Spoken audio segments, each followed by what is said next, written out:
Ladies and gentlemen, this is AngelOfThyNight radio show, and I am your host, Lord Rick. And tonight's going to be a very special show we got going on. It's our New Year's special edition, and what we got going on is we're going to recap the entire year of investigations, events, new features that were going on within our organization. A lot of people just think, we're this paranormal group that just goes out to cemeteries, and it just goes so much more beyond just that alone. But, before I get all into that, I'd like to wish everybody out there happy holidays. I hope that everybody had a nice Christmas or Hanukkah, or as some of the pagans say, Yule. Mine was pretty great. I don't know whether it was the gifts that made me happy when I opened up a brand new coffee machine. I was just ecstatic, or whether the fact that I got to go out of town and see some really cool places before and after Christmas. But basically, you know, our shows are here so that we can communicate with the public, and not all our shows will be paranormal based. Some of them will discuss urban exploring. Some of them will interview people. I'm always looking to promote other groups. I'm not a greedy guy. You know, there's a lot of amateur groups that are out there right now, and a lot of those groups, you know, they seem to get so cocky towards groups like mine. I mean, you know, we got this guy, and he's out there in Osage Beach. You know, and this is a guy that's been harassing us, you know, so legally I obtained his IP address and we put it on our site. Well, this guy decides to write our host, and the host tells me I have to remove it, of course. You know, if I put a disclaimer on it, I don't have to remove it. But anyway, the guy runs some chapter called the Midnight Society or whatever up in Missouri, and, you know, it's like, where the fuck is Osage Beach, you know, and who the fuck is this guy? This guy's some amateur running a group up in Osage Beach, and he's trying to criticize a group like ours, you know. And so anyways, you know, the guy obviously has a beef with us. So he files the complaint, and you know, I look at his name, and his name's Mike Stickley. It's like, who the fuck is this Mike Stickley? Does that mean, is he Stickly Dickly, or is he Strictly Dickly? I don't know, but you know what they say, when someone acts like they're from Texas, the only two things that come from Texas are queers and stairs. But anyways, you know, so this guy files a complaint, which, you know, it kind of gets us because we're a good organization. You know, we don't go around harassing people. We don't sit there and pick wars. We don't pick fights. We've had a very stellar year. We've had a lot of hardships. I've had a lot of hardships myself. And, you know, I sit back and I think to myself, you know, this has been the toughest year I've ever faced, because this is the year where hundreds and hundreds of urban exploring groups and hundreds of new paranormal groups arose in 2007 and roughly at the end of 2006 too. And a lot of those groups forget. It's guys like me who are promoting you. We're the ones that are putting your links to your website on our site. You're the one that's getting an extra 1,000 hits a year because of guys like me. You're the one that's getting the publicity because we're promoting you out there. Every time I send out an article from, let's say, in the middle of bumfucked Egypt, some paranormal group that's only been around for a year, you know, gets their name out there, and I pass it to thousands of my members. So if anything, you know, a lot of groups should be grateful for guys like me, because I don't do this for the money. I don't make money at what I do. But as a paranormal investigator, of course, you know, this is something that's a lifetime of work, and it's meant to be shared with the public. It's, you know, and what people want is a real paranormal investigator. They don't, you know, who the fuck wants to see some guy, you know, sit in a place and let the cameras roll and sit on his ass and drink a cup of coffee? That's not what paranormal investigating is about. So anyways, you know, I just thought to myself, you know, we have two groups right now that are harassing us, and, you know, I wanted to get those out of the way. And the first one is PSI, okay, and the other one is GSI. And, you know, the two obviously are close that run the groups, because the two of them are harassing me. And it's like the one group, GSI, is in Aurora, Illinois. It's like, where the fuck is Aurora, Illinois? Aurora sounds like the fucking movie Aurora. You're sitting out there waiting for the spacecraft to come and take you to outer space. You're like, you know, you're sitting out in the country. You're like, where's the Aurora spacecraft, man? Take me fucking away from here. So, you know, I'm sitting there. You know, this guy here, these two had actually got me on their radio program, and the funny thing is, we don't censor our callers, we don't censor our viewers or anything. You know, we want everybody to listen to our show. But, you know, there is a difference between respect and, you know, there's a fine line between the respect and the censorship. And, of course, you know, this guy here brings me on his show to make an ass out of me, which is not going to happen because, you know, I'm a very blunt person. And if I see a sheep, it's a sheep. And if I'm going to call yacht on it, I'm going to call yacht on it. That's just the fucking way it goes. There's other founders who won't even swear because for some reason people think because they're paranormal investigators that they've entered sainthood. There ain't no fucking saints in paranormal investigating. I got news for all you paranormal investigators out there. There's only the afterlife and the unknown, and us human beings on this tiny, measly planet. So anyways, you know, as it goes, this guy brings me on his show. You know, he begs me. The show is new. We really need a guest like you on it. So I go on fucking Paranormal Interest Radio. You know, these motherfuckers just sitting in the back, they're fucking laughing. But yet they're lecturing me on professionalism because I trespass. Well, you ain't fucking professional if you're laughing at me. And so anyways, this fucking guy, I never heard of him anyways, he tries to flame my list, and he sits back and he says, you kicked me out of your radio show last week. We don't, you know, if I don't want you on my fucking program, you ain't going to be allowed on my goddamn program. That ain't censorship. We just don't want your fucking kind on our fucking show. Because everything we do, whether it's pot smoking, partying, drinking, fucking, paranormal investigating, people like you stand in our fucking way of doing our jobs. So anyways, you know, got these two groups, you know, and it's like, you don't even fucking know who the hell they are. But there's, you know, that's the whole thing. It's all these redneck paranormal investigators that are giving groups like ours a bad name, you know, and it's just so funny. But anyways, now that I got that out of the way, I would like to, at the year's end, give a special thank you to Mike Digital of digitalphotography.com, and that is spelled with the J, so make sure, you know, you don't put the G in there. You know, make sure you check him out because he's got a lot of abandoned places. And I'll tell you what, exploring abandoned places is cool. Even though I'm a paranormal investigator, you know, there's times we go in buildings, we don't get no activity. But we still enjoy the architecture and the history of these places. And I think that's what makes a lot of other hate groups out there, they despise us. Because they're, you know, we're not just a ghost group. And we are a very productive organization. And we go out there, we check out lots of places. I'm always up for the adventure, you know, and I'd also like to thank Rob Duffy of Massachusetts Urban Exploring. He did a nice memorial page for urban explorers and my friend that had got killed on a paranormal investigation, and that was very nice of him to put that up because, you know, I'll tell you, I mean, guys like me go out there and we risk our lives doing this. There is always a danger in what we do. And people don't see it because they sit back on their computers, you know, and they look at the pictures from these places we go, and they just don't realize all the shit we got to put up with. And, you know, when somebody gets killed, it's like, damn fucking well, I hope you remember me when I fucking die on a paranormal investigation. I want to at least be remembered the same, too. So I'm really glad that he did that. That was a very nice thing of him to do. And, you know, it's been a crazy year for us. It's been a year where there's been a lot of hate groups, you know, and some of you may have seen that Encyclopedia Dramatica, and I think it's just hilarious, because anybody who reads something about my sex life, who I date, what personal ads I got out there, you're just as guilty for reading it, because honestly, who the hell has that much time to collect that much info? And, you know, so this King Flasher, he's going around, he's emailing lady friends of mine trying to ask them what they find attractive about me and what kind of fucking goes on behind off the paranormal list. It's like, what the hell kind of pervert is this?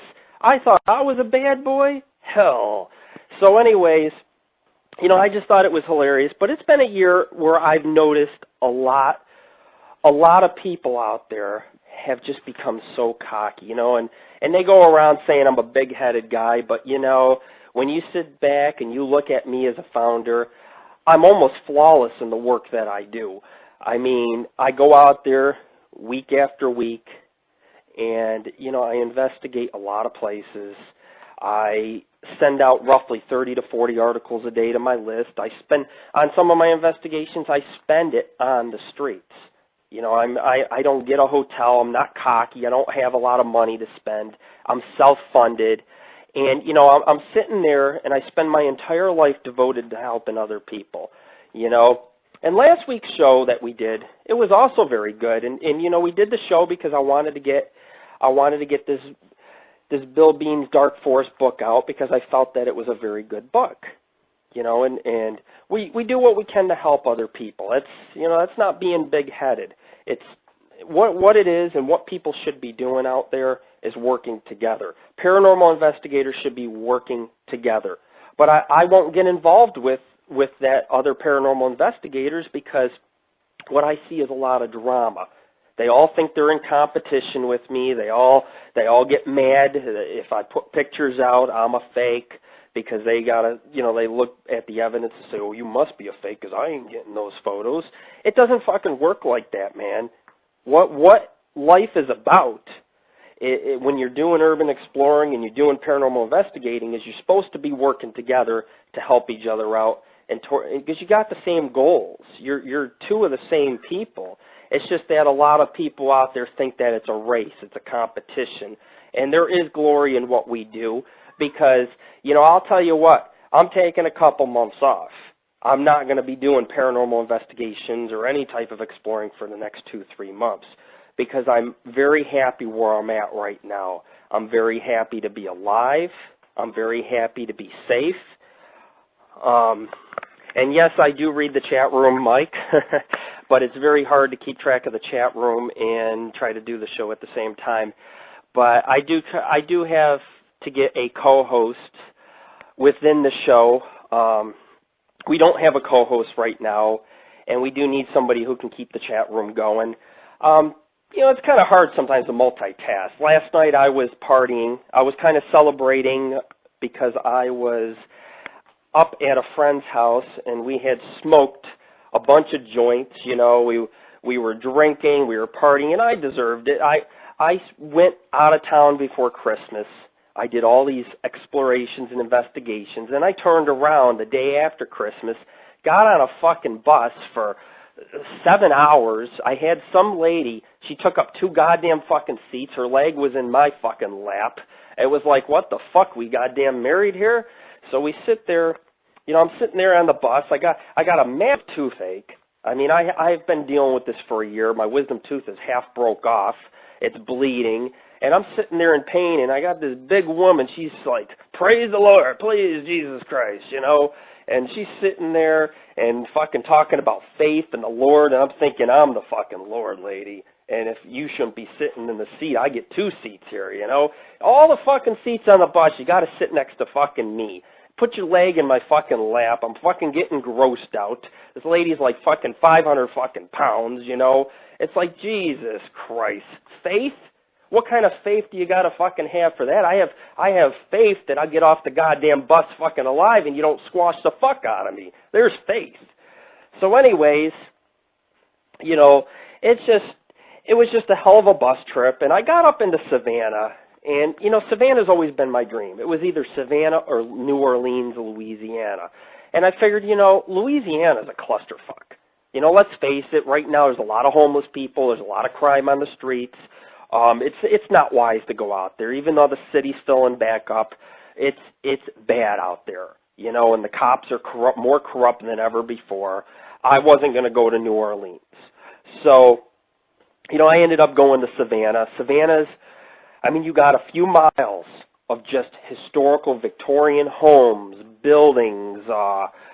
There's like over 15 squares, and each square goes a couple hundred feet, and each square has a monument, wrought iron fences, historical plaques, giant oak trees, but each square is like a little tiny park. And in between the squares are all surrounded by old cathedrals, old buildings, and every one of those buildings has a haunted story to tell.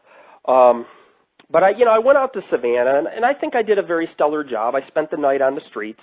I didn't get no hotel. I didn't stay at no bed and breakfast. I pretty much, the way I did things was that I had roughed it, because that's the only way you're going to see something.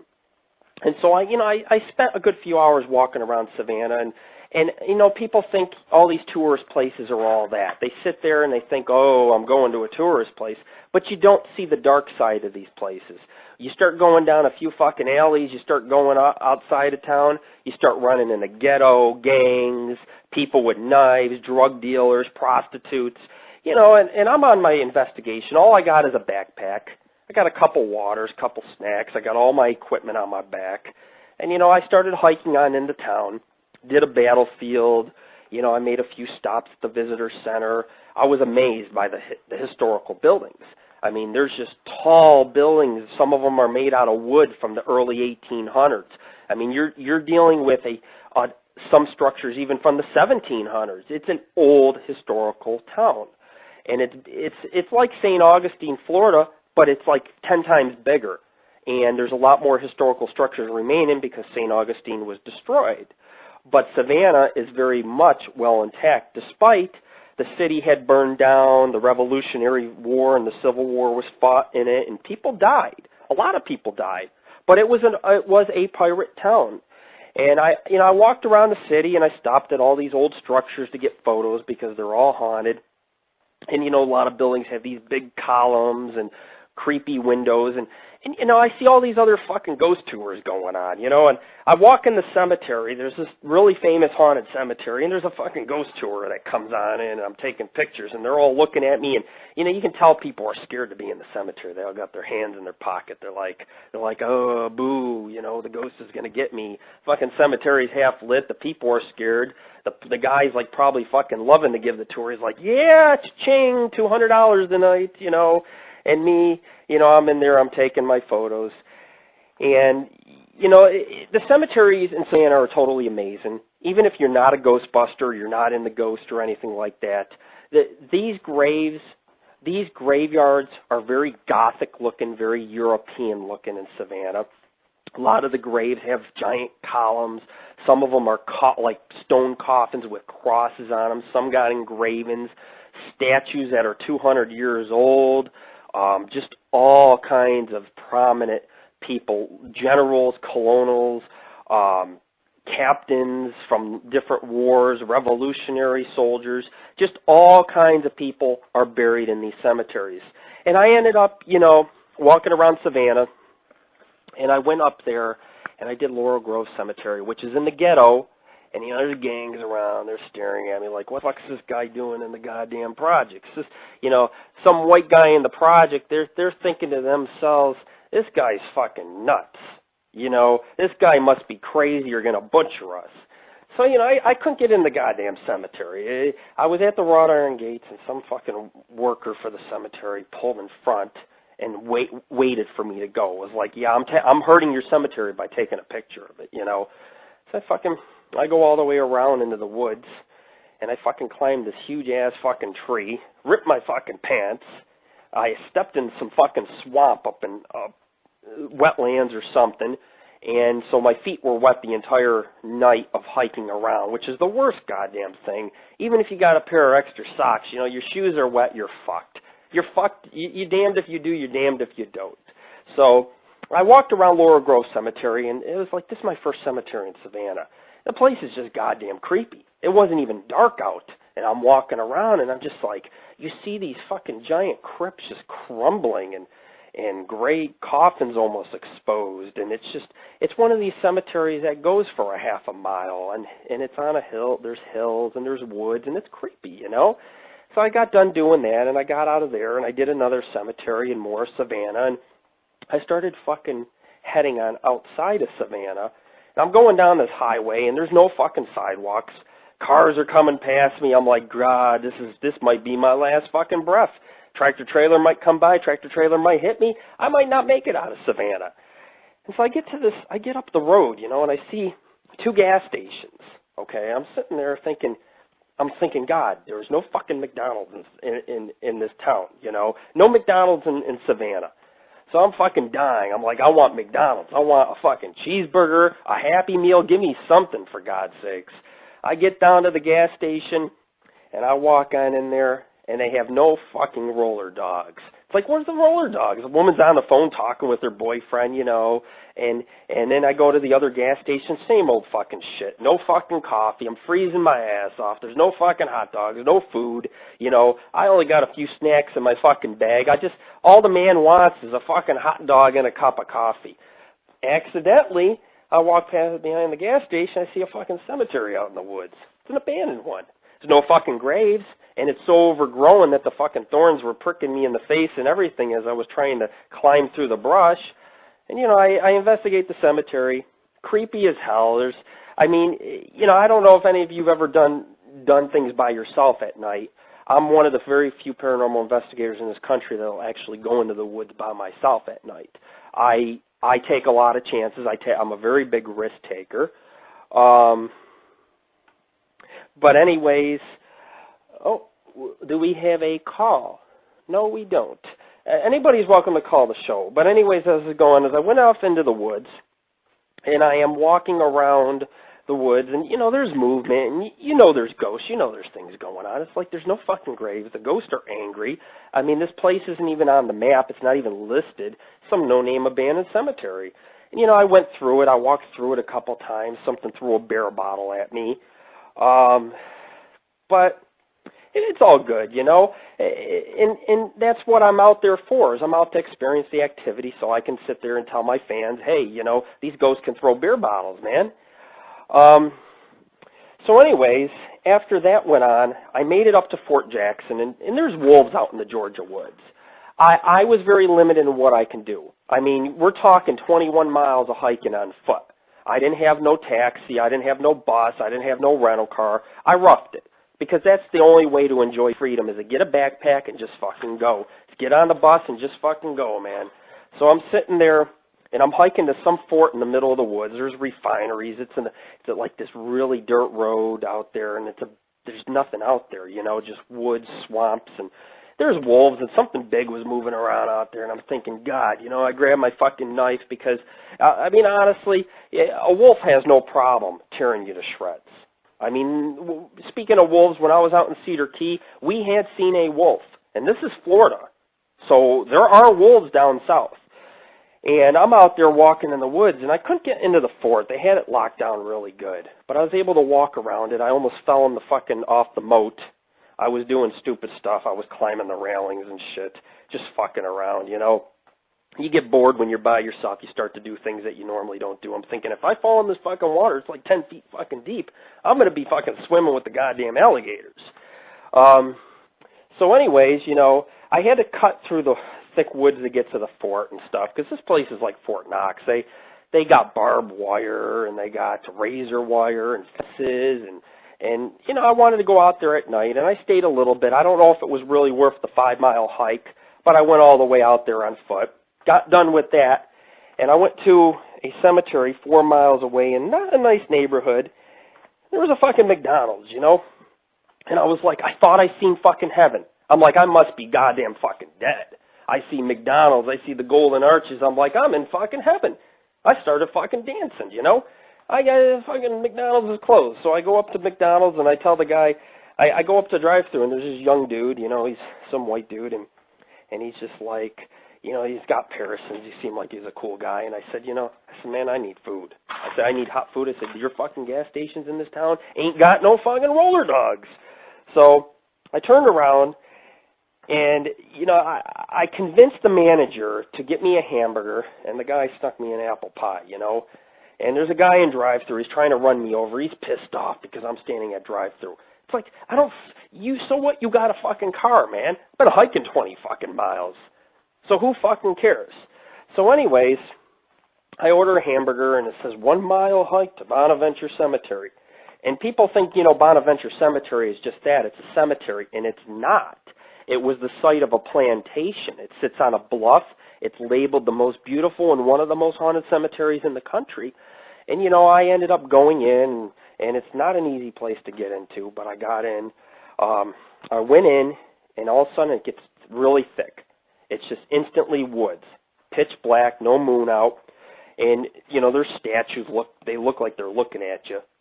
But the gravestones in this cemetery are big. The monuments are 50 feet high of some of these burials. There's this one Jesus statue that's twice my size on this platform. There's Gothic stones.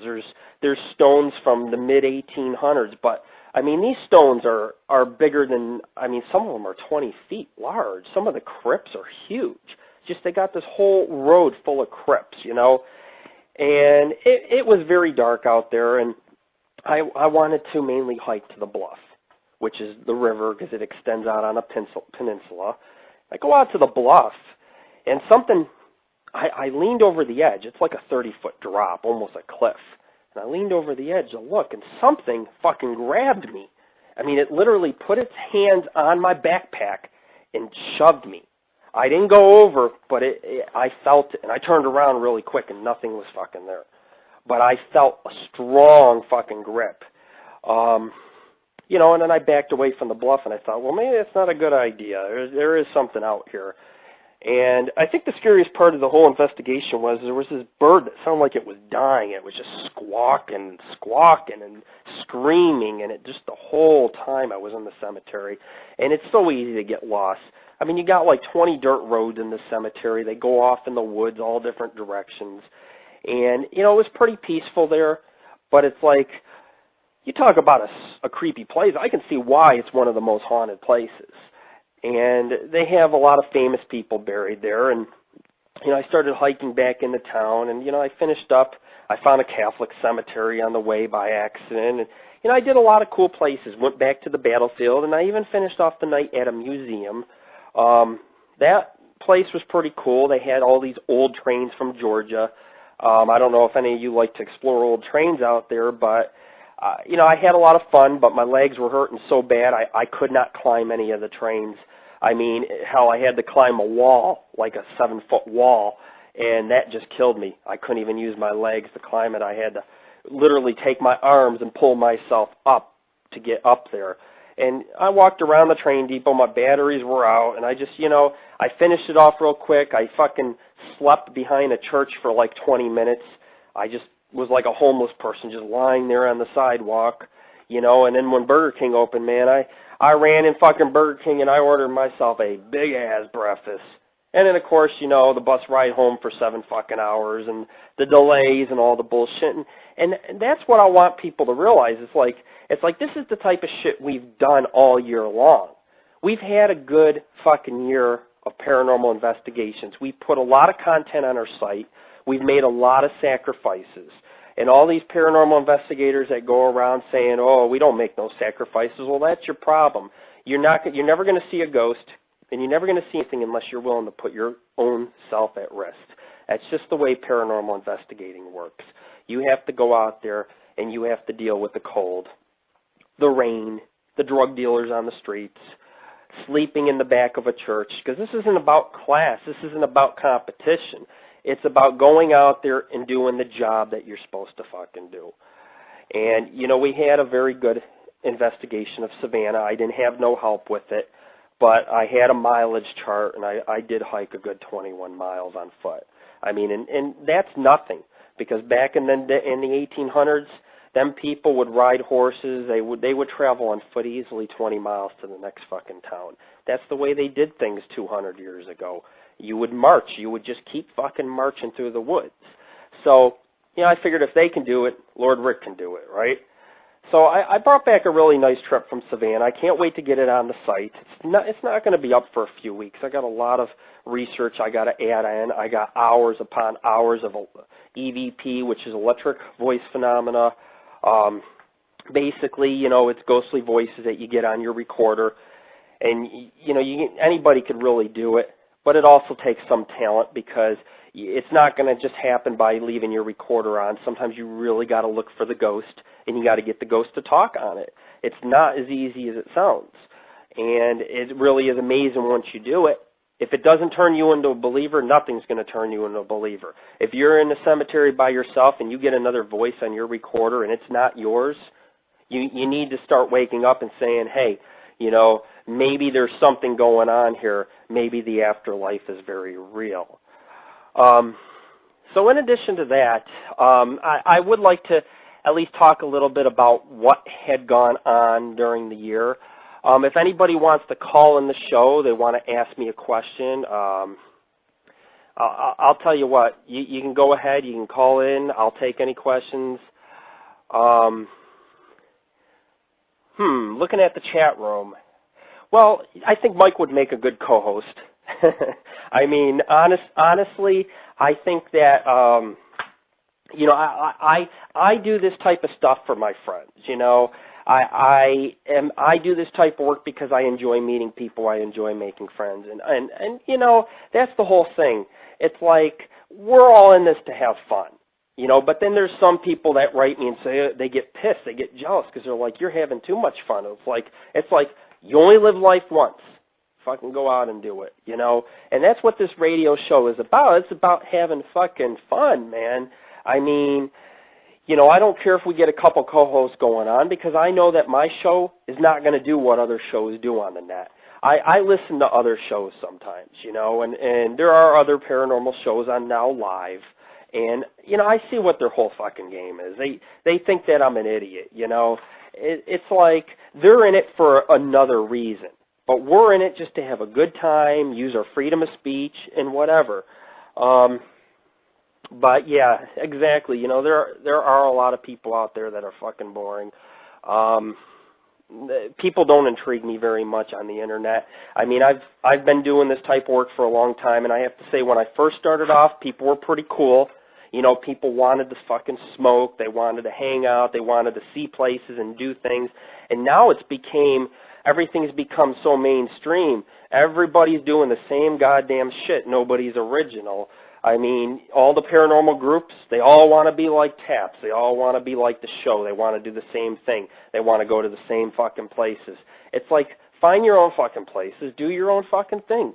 Nobody's setting rules. If you sit there and you follow the rules that cops lay out and politicians lay out, you're never going to enjoy life unless you go out and you do it. I smoke because it's my right to. Just like if I want to go make a porn movie with some woman on Now Live, because I got a couple porn stars on my friends list, and they're real girls. If I want to make a porn movie, that's my business. But of course, you know, we have this guy, and you know, he goes by King Flasher. Apparently, he's interested in my sex life. It must be that intriguing to want to know about a paranormal founder's sex life, like I do something different that other guys don't do. I think what it is that some of these people suffer from, they have the gay gene in them, because it's like every one of these guys that almost hates our organization or hates me is gay.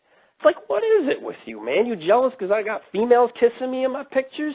That's got to be what it is. Because quite frankly, they seem like they're fucking more interested in my sex life. And what's that make? When a guy's interested in another man's sex life, what does that make them? Think about it very, very carefully. So, you know, if you read it on the net, chances are it's probably not fucking true, man. You know, if you read shit about me, chances are you might as well just fucking ask me straight out, because I'll tell you the truth. You don't need a website to read shit about when you can just ask me directly. And that's the nice thing about me, is that I'm not like these other founders. I don't sit there and put on an act and say, I don't smoke. Why lie? Why fucking lie? It's not going to prove nothing. It's just because, you know, maybe some people lie to get where they are. For example, you know, maybe the ghost hunters and TAPS, you know, they got to be all, you know, like they're perfect. And it's like, you don't have to act that way. But they have to act that way to get the ratings. Me? Fuck that shit. You don't like me on the air? Kick me off the goddamn air. You know, at least I'm going to be myself, and I'm going to be happy doing what I'm fucking doing. But anyways, you know, I would like to talk, before I get into a few other issues, I would like to talk about my recent trip up to Cedar Key. Now, Cedar Key is a fishing village. It's, you know, it's like a pirate town. It's north of Tampa, like 90 miles. And, of course, I did have someone very special off MySpace take me up there. I couldn't have done it any other way, because right now my car is a piece of shit. I always buy older cars and I fix them up. That's what I like to do, you know. I like to fix my own cars. And I went up to Cedar Key. It's you know, it's one of these places that has a couple hundred people living on the island. And you know, this is going to be really funny because, you know, we went up to Redneckville or whatever. There's no gas station for 40 miles. And we're wandering these dirt roads looking for the ghost town of Rosewood, because the whole fucking town burned down. People died. It's creepy out there. And you got, you know, these people build their houses on where these people fucking died. I mean, their skeletons were fucking cindered to death, and these people got these houses sitting on them. And, you know, there's some big dog bark, and we're hiking in the woods. We're thinking, you know, we might as well get back in the cars. You know, these people got big dogs. And dogs will bite. I mean, they won't bite. They will kill, because you are trespassing. So, you know, we went to Rosewood. We went to this giant shell mound. It's like 8,000 years old in the middle of the woods. And we hiked all the way around the mound, and it had a beautiful view of the Gulf of Mexico.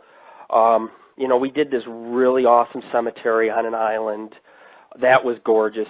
I mean, you should see the giant stones that they had. There were just slabs and all these fancy stones, and they're all weathered because the hurricanes hit there. So, it's a lot of sea captains are buried, and it was a really cool place.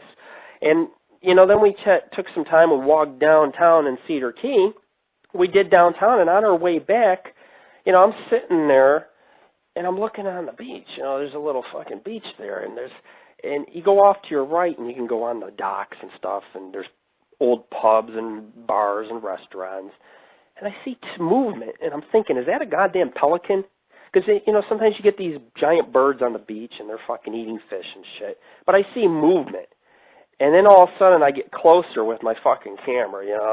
I'm getting ready to snap a picture. I'm like, yeah, this is going to be fucking awesome to put on the site. And I see some girl, he's got some girl bent over. He's grabbing her ass, and he's fucking her from behind. And I'm fucking looking like, okay. And I'm ready to snap a goddamn fucking picture, And this guy, apparently he must have heard us, so he's fucking like a goddamn rabbit. He's going faster and faster and faster. It's like Jesus Christ, man. Now I've seen it all on my paranormal investigations. I'm usually the one that's doing it in the cemetery or out in the open, and this guy's on the fucking beach. It's not even a beach. It's just this little next to the road, this little sandy area, and you got a park. It's behind it's the park, and next to it's the condominiums, and then on the other side is the bars and the docks with the boats. This guy's out there, he's fucking doing some chick, and he didn't give a shit that I was looking. I I asked the woman I was with, I was like, is that what I think? Because, my eyes play tricks with me. When I go out at night, I have good night vision, but the problem is that I look through things. I don't look at anything. I look through things. I look through windows. When I go exploring and stuff like that, I don't just stare at something, and that's what happened. I was looking through. I wasn't looking at, so I was walking up to these people having sex, and of course, that's just, I don't know if these people were embarrassed or what, but I'll tell you what, that guy, he was getting it on with this girl, and so we just left them alone, obviously. I'm not going to sit there and say, hey, can I watch? So we go up to this pub because I want a picture in front of the pub. I put my Santa beard on. I put my Santa hat on. And I'm sitting there with my Santa hat, and some guy's like, is that fucking Santa Claus out there? Everybody, the whole bar's like, Santa Claus, hey, and they're sitting there looking for fucking Santa Claus, and I'm fucking running for my life. I'm thinking, God, this is all I fucking need is a bunch of drunks chasing me down the fucking road, thinking they're drunk, so they think I'm the real fucking Santa Claus, and I got gifts or something in my sack, but I don't got gifts in the sack. I got paranormal equipment in the sack, So I'm running, it's like, you get a bunch of, that's what these people do on the island. They're just fishermen. They make their money off the sea, they fish for clams, they go fishing and stuff, and they gather the shrimp and they sell it, and that's their market out there in Cedar Key. So, it was just one of those things, it's like you don't want to mess with these drunk guys. These guys want to fight. Obviously, if I lived on an island, I was that bored, what else is there to do? Fight, fuck, fight some more, and drink. That's all there is to fucking do.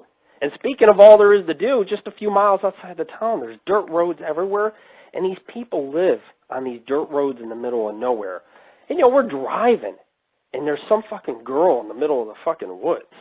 Some girl, she's like sweating and fucking just stumbling along. I'm like, what the fuck is this shit? And I go up down the fucking road, and she gets startled and jumps out of the fucking way. It's like, these people got issues, man. I cannot wait to move out of Florida, because it's like, that's kind of weird, you're going down some woodsy road, your car could get stuck. That's how bad these roads are in Florida. And you got some fucking woman 2 a.m. walking down the road, she's drunk. It's like, you gotta be fucking bored to be in the woods. Even I'm a paranormal investigator, and you ain't gonna catch my white ass in these woods too long, especially walking by myself down this fucking road. I don't know what the fuck's in those woods, but I'll tell you what, on the way back, we seen a wolf. So I know what's in those woods. I know what's in the Florida woods, and people laugh, and they think, they laugh about Florida and stuff, but I'll tell you what, this is a very strange state. one of the strangest states I've ever lived in. Everything is backwards down here. The people are backwards. The cops are corrupt, more corrupt cops than anything. I mean, they will take you on a back road. They will taser you. They will kick you in the stomach. They will beat you fucking down, and they will laugh because this state has more corruption than anywhere else. And I'll tell you what, a lot of those things happen on them back roads. People come up missing all the time, and that's why I'm done for a few months. I've put out a good 4 years in Florida. I've done a lot of dangerous places, done a lot of secluded places, and I've met my goals down here. The only place I never really got to go is down to the Coral Castle area or the Tallahassee areas, but I've done most of the state of Florida. I've been through most of these towns, and I've been through a lot of the back roads and off-road. And this year, in the beginning of this year, we did more off-roading than anything before. We did a lot of springs out here. We did we did a place called Split Oak Forest this year, Rock Springs and Cavern, and that place was pretty cool. It was a rainstorm, and we were out there for 3 hours in hurricane-like winds and rain. We made our third trip this year to St. Augustine, and but like I said, we've done a lot of places. Went up to Walaka Forest and the Royal Indian Mound. We did a lot of woods in the beginning of this year.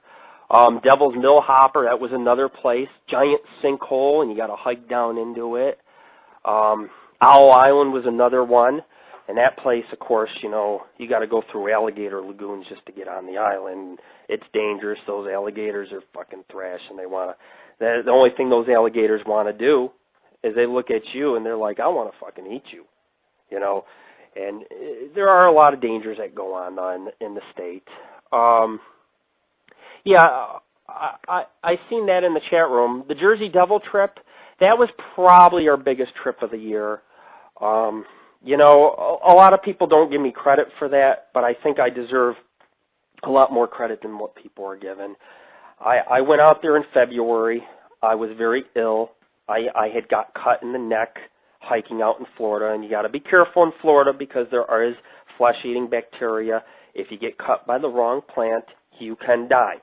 Because once that flesh-eating bacteria happens, you have to get amputated. There's nothing way around it. You have to amputate it and kill the fucking bacteria.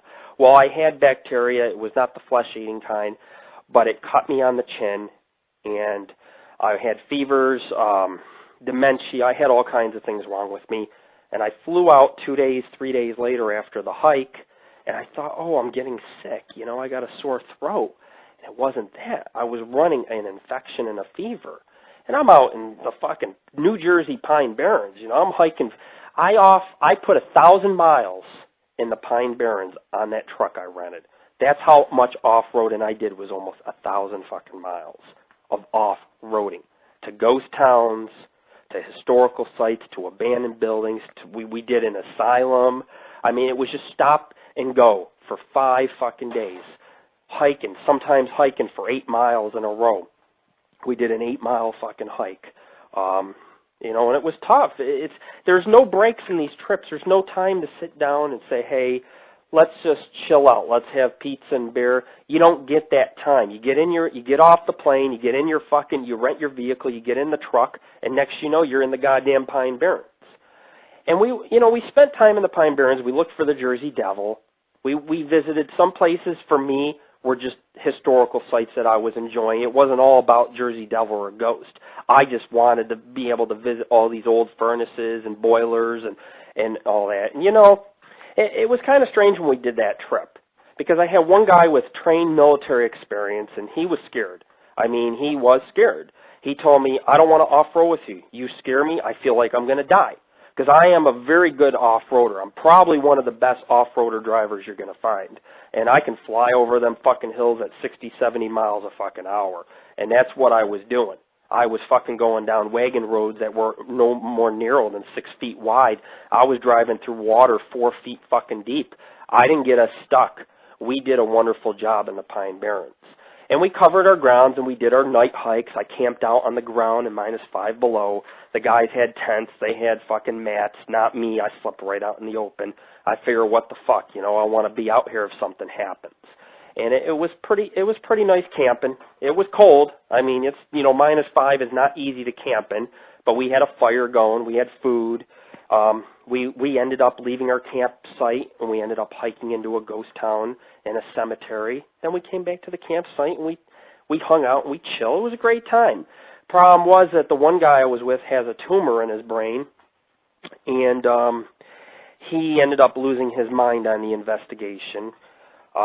He has a tendency to do that. We no longer talk because it was just, he was just becoming overwhelming. I mean, he was fucking panicking and freaking out 5 days into the investigation.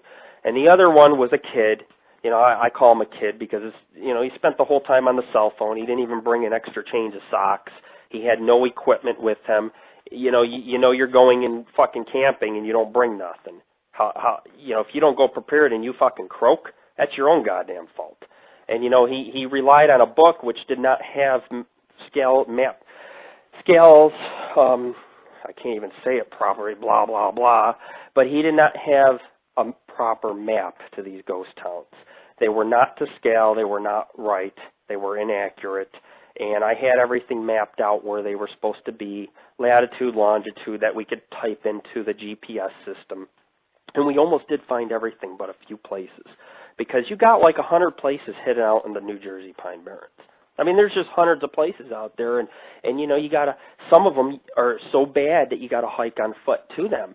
And you got all these stone structures and buildings hidden in the woods, and a lot of them are hard to find unless you got GPS coordinates, or you got like certain like directions, go a mile here down this dirt road, make a left, go 3 miles, look to your right in the woods.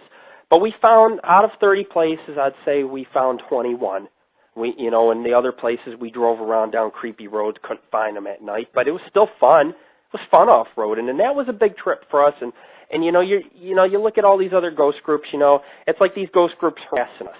I laugh. It's like, who the fuck are you, man? You know, I fucking been to New Jersey Pine Barrens. Have you fucking been to New Jersey Pine Barrens? You know, when there's something to brag about, you know, I'm more than just a paranormal investigator. That's the thing. You know, now I got this talk show, and people out there can actually hear me. And this talk show goes not just on Now Live. It doesn't just go on our site. It goes on YouTube. People can listen to it on their iPhone. You know, some people want me to send them and upload them the episodes. So it goes out. I mean, despite what people think, you know, some guys like, well, only 20 listen to it. You're fucking wrong, man. This thing's going to stay up for 10 fucking years. It's going to be thousands that are going to listen to my shows. And anybody I promote is going to be well promoted too, because it's thousands of people that are going to learn who the heck you are, you know? So anyways, you know, New Jersey was the biggest trip of the year. And then, of course, I worked with a lot of trips, a lot of extreme trips. I did Rattlesnake Island. I had to hike through alligator-infested swamps on foot, and we ended up hiking to a fort. We did some dangerous, life-threatening things this year. I went out to Gainesville for my first time. I did a few ghost towns. I did a lot of famous places. I did Ma Barker's Hideout. I mean, they made movies about that, you know. So, you know, it was a pretty big year for us. Visited the World Trade Center site, which still saddens me because it's a big part of my life. You know, and I have had people join my support group because I don't just run a paranormal group. I run a support group too. And I've had 2-3 people die that have lost a loved one in the World Trade Center tragedy. So I went to the World Trade Center place because, you know, they got something going on there. They're rebuilding. It's really weird when you look at it. It's not what you see on the news. It's not what you expect. But I went there because I have to. The thing is that as a paranormal investigator, I have to make peace with all spirits. You know, I can't be biased in my work. I have to be able to go to places that tragedy takes place too. And I have to go to these places not just to investigate them, but to visit as well. And, you know, the last few months, I will have to say, of our organization has been stellar. You know, people don't realize it, but, you know, we've gotten in the last few months ghost pictures, EVPs.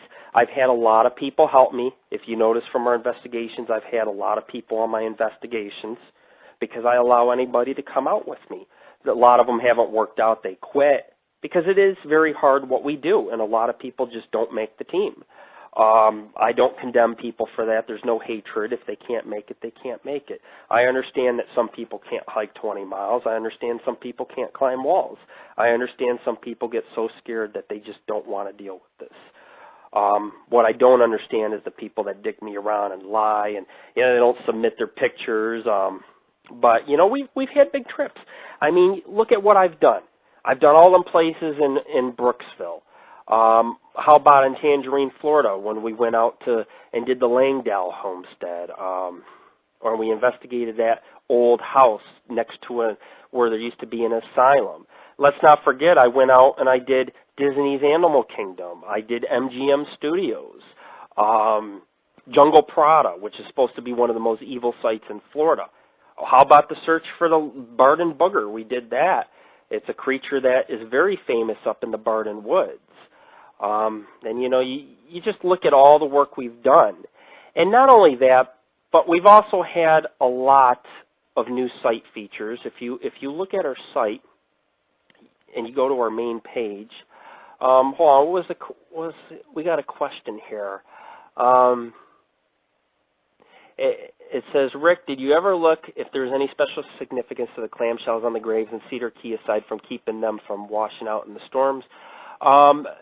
No, actually, I thought that the clamshells were put there to keep the dirt from, obviously washing up the graves because there's a lot of rain and storms up in that area. But I did notice something. All the clamshells that are on the grave are, one, the largest clamshells I've ever seen, and two, the clamshells all face downward almost on every grave. You don't have them disorganized, although on one grave I seen them in a circular pattern with one in the middle, almost like they were pet graves possibly. I noticed that. But there was two cemeteries I did in Cedar Key, and both of them had clamshells on the grave. It was the only cemeteries I've ever done in Florida that had clamshells on the grave. I thought it was kind of weird. But yeah, I did forget to mention that, so don't worry, Mike, I'm going to be getting baked later. But yeah, we have a lot of new features on our site. If you notice, I did have our site a pay site, and I will tell you why I did this. I did it because I was getting tired of people going to places that I vandalized. So I ended up hiding the investigation archives, and people did pay a subscription for a while, but it wasn't about the money. I was giving out subscriptions for free anyways. I was like, I know who you are. You get my fucking site for free. I changed it back to a free site, though. I did it for the good of the people because I didn't want to deprive people of my work. I wanted people to see the work that we've done, the places that we go. I'm very concerned because I like to protect the places I go. I don't want some group, let's say, for example, TAPS goes on my website and they pick a place. They go and they investigate that place. They're going to make money. They're going to get paid by Sci-Fi. Not only are they going to get paid, but then 1,000 people are going to donate to them for going to that fucking site.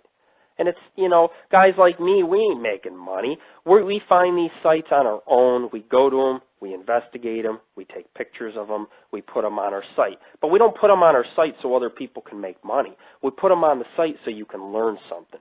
And, so I reverted the site back for free because we had a lot of hate groups that said, you're nothing. You haven't been anywhere. And it's like, the fuck I haven't. I've done 800 investigations. I've been to almost 700 places and done 800 paranormal investigations. And that's a lot.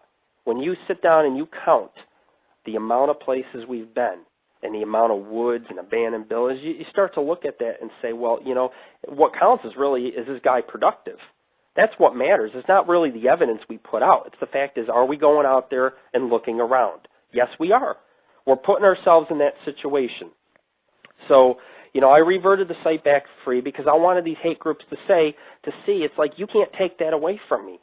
I got pictures at every place I go to, pictures of me in front of almost every place. And I do that on goddamn purpose because for some reason people think that I keep going to the same places and taking pictures. It's like, are you fucking out of your mind? I am a paranormal founder that loves to travel. I could travel the whole world. but I still never would see everything in this world. Just like it's like urban exploring. You go out there, you know, you got thousands of places you want to go, but there just is never enough time to see them. There's abandoned places out in England, Sweden, you know. There's places all over the world to trespass at, and you just don't have enough time to see everything. And so I do a lot of high volume investigations because I want to see shit. I don't want to just sit on my ass all fucking day. I'd rather smoke and get up off my ass and smoke while I'm seeing these places, you know. So anyways, I opened up a lot of new features on the site. I opened up our own sports association and hockey team. I have not dealt a lot with it, but we did open up a message board besides our team page on the site. I will not start the team till I get out to California. Basically, it's just, you know, a way for the guys to get together and get together and fucking play soccer, basketball, definitely hockey, because it's something I'm very good at. I'm a very good hockey player. And I want people to be able to get together and have jerseys and have a sports team. So I formed the Sports Association. I formed our musicians and artists page, which seems to be working because we're on the back of a CD cover already, the Paranormal and Ghost Society. And that's just so bands can promote their music through our site. We promote you, you know, you promote us. It works both ways. But it's a wonderful idea, and it works. We have also opened up the Paranormal and Ghost Society personal ads. You know, some people, you know, these ads get 1,000 hits a month. You know, you might donate $25, and if you tell me to post a personal, I'll put a personal up for you for a year. And, you know, even if you're just looking for friends, whatever, man, but it's out there, you know, and people are going to write you and talk to you. It works, and that's what we offer. I also put the Television Producers, Authors, and Literary Radio Show Host Guild, and basically the guild's for, you know, anybody who is going to use this in their book from now on will be put into the guild. And it goes both ways because we're here to promote you, you're here to promote us. We've added a directory to our site with descriptions. You know, we got a lot of new features. We got a lot of message boards. We opened up the bulletin board system. I want to thank Mike Digital because he did help me build that. I couldn't have done it without him because I don't understand PHP very well. But the private board's nice, you know. We don't have a lot of people on it, but there's no censorship. It's owned by me. You can say what the fuck you want on it. You're not going to get tossed. You can create a profile with a picture. If I know you, I'll approve you on the fucking bulletin board. It's for my friends, too. It's not just a paranormal forum. We have many forums on our bulletin board, but only a select people are allowed on it. But it's owned by us. It's not like Yahoo. You got to be careful what you say on Yahoo. You say the word fuck on Yahoo, your account goes by. I've been tossed twice in the last 5-6 years on Yahoo, and I've had to reopen my account. And you write Yahoo, and they never tell you why you're tossed. You know, and it's like, oh, I assume it's because I said fuck, fuck, fuck, fuck, fuck. Which, you know, you can open up the dictionary. My son can open up the dictionary. He sees fuck in the dictionary. It's in the dictionary. But yet, you know, if you say fuck, you're tossed. I mean, it's whatever happened to a free country, you know? That's the whole problem. And so anyways, you know, we open up a lot of new features. You can go to www.paranormalghostsociety.org and, you know, just click enter, watch the movie, click enter, and you can go in and you can see our main page, and you'll see that, you know, this year we added new flash buttons to the main page. I didn't do it on every page because some people don't got flash. I added all these new features. Meetups, we're done with meetups. It's not going to be any more meetups in Florida. There's not going to be any parties. I'm having a little New Year's party, but my friends, I have a couple friends that can't make it because they already made plans. But, you know, I'm going to have a private little thing going on for New Year's Eve. There's no more investigations. I'm going to be visiting 2 places in a couple weeks. They're public places. They're fully legal. I'm not going to get killed. I'm not going to get in trouble. I'm not going to get shot at or have a wolf chase me or anything like that. But they're going to go on the site. It's just my last hurrah in Florida. You know, it's a little something I'm doing with my sons, and they're haunted places, but they're going on my site. You know, and then we also have a partnership with satellite radio, and we're trying to sell those. We opened up our talk show this year, and it went from pre-recorded to live. And so now all you get to listen to me live. You know, our shows change. Some of them are very exciting. Some of them are not. So, you know, it's been a great year. And aside from that, Mike wanted to mention how he despises UER. And, you know, I'm going to say something about the whole UER thing. You know, UER is an urban exploring group, okay? Problem is they hand out places, abandoned places like candy. And that's not good because people who are not experienced urban explorers are going to these places, they're vandalizing them. And, you know, the guy that runs the board is I have to say he's the most unethical urban explorer I've ever seen. I mean, he hasn't been to a lot of places. And I'm not attacking the group, but I don't think the group, what they have done is right to our organization, and they owe us an apology because the founder of that organization hid out in a fucking cave. Couldn't even be a man and meet me for a fucking bear. Had to sit in a fucking cave with 3 other dudes, and they sat there, and it's like you're asking for trouble. You know you didn't, and then they're bragging how we didn't do it and how they didn't see us and we chickened out. It's like chickened out. So are you fucking saying you wanted me to show up? Because if I would have showed up, it would have been ass kicking time.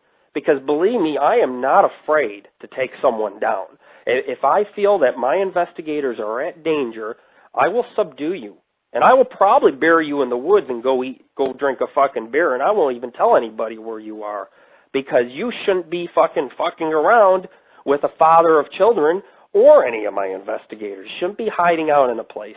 Because if you're hiding in an abandoned building, it means you want to kill me. It means you either want to kill me, jump me, cause trouble, whatever the case is, and I'm going to defend myself. Because I'm always armed. Whether I got a knife, a sword, pepper spray, a gun, I'm always armed. And believe me, you know, I am not afraid to protect myself because my motivation is I want to come home to my sons in one piece.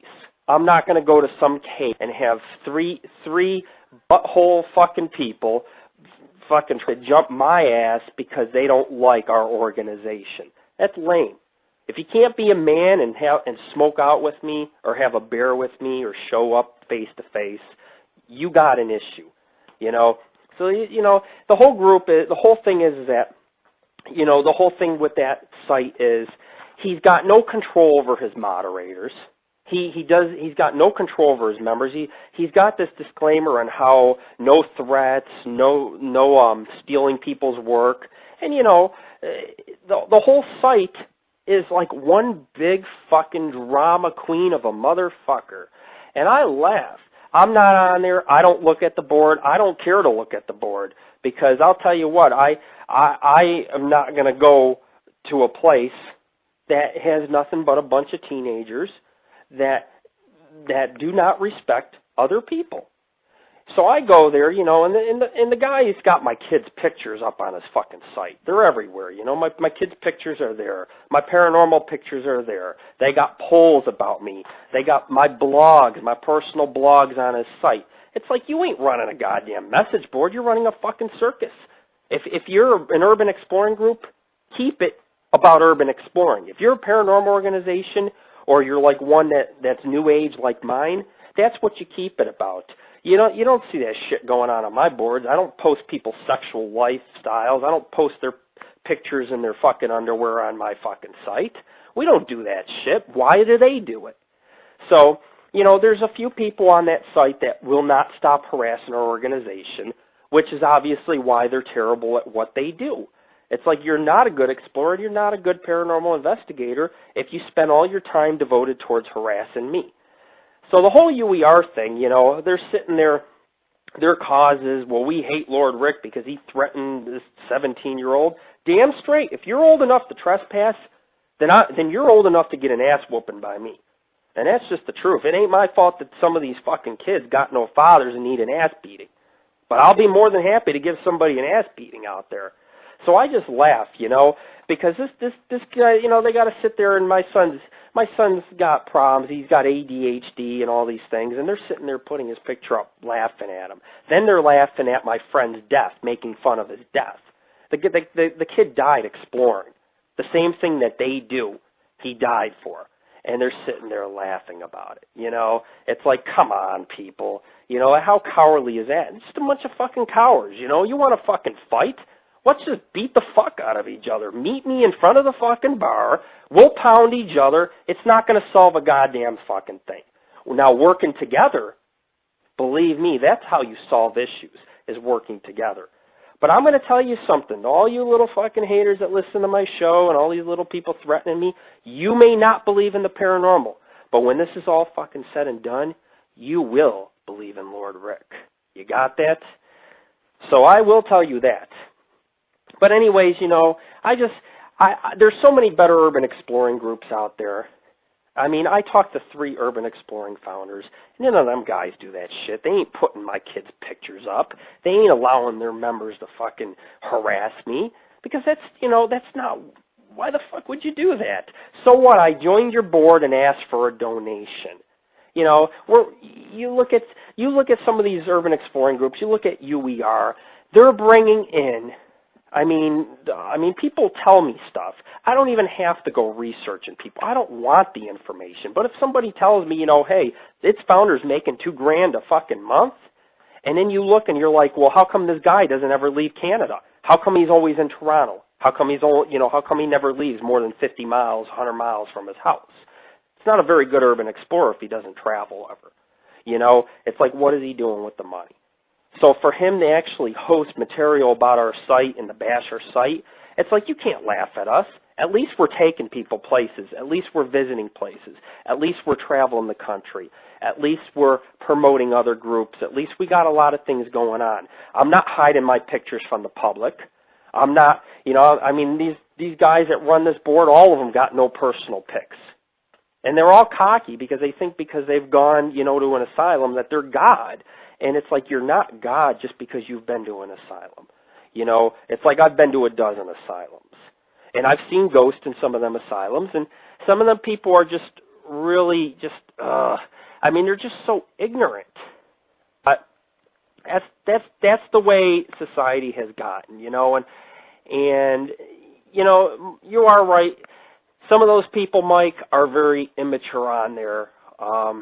You know, they criticize guys like me because I toke up or I drank, or, you know, they sit there and they talk about my fatherhood and all this stuff like they're goody-goodies, like they're saints. And just like I said in the beginning of the radio show, nobody's a goddamn fucking saint.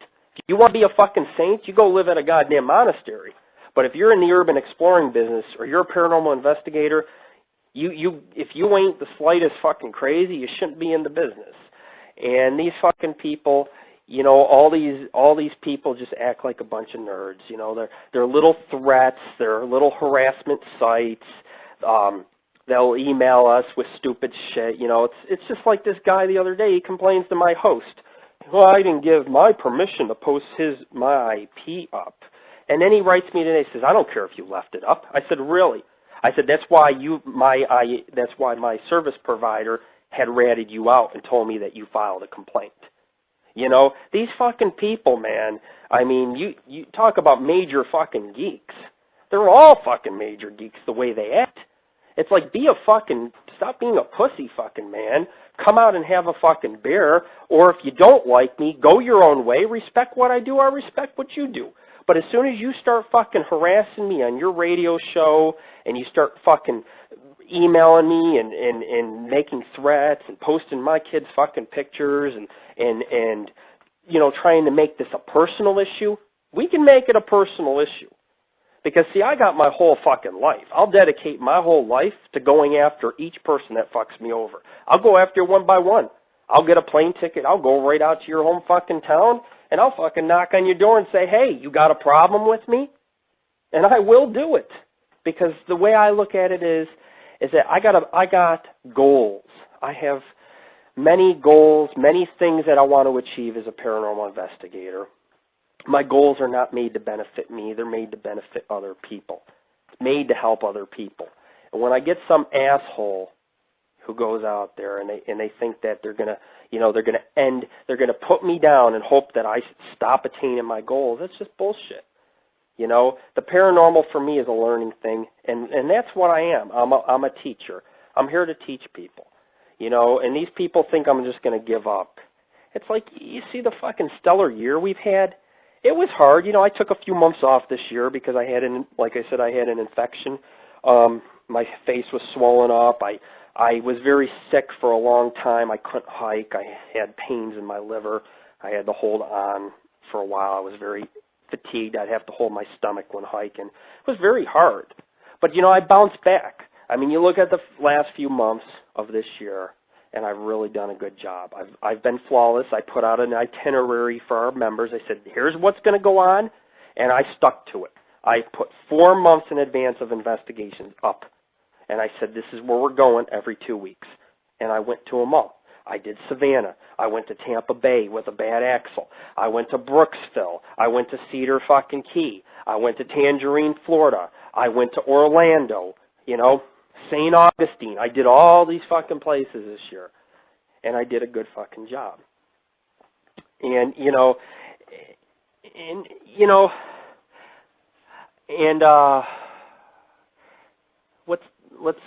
looking at my room here, it says, do you think anyone from UER cares? No, I really don't. You know, honestly, it doesn't matter what UER thinks of me, because as our organization has never done nothing wrong to them, we've merely only defended ourselves against that group.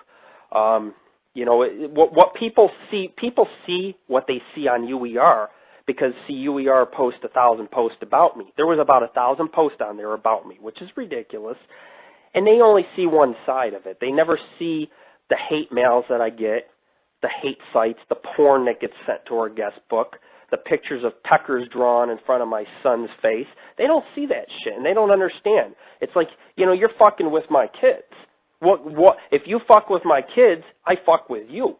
That's the way it works. That's how any father should work. You fuck with my family, I fuck with you. You come on my property, you fuck with me, I kill you. That's the way it works, you know.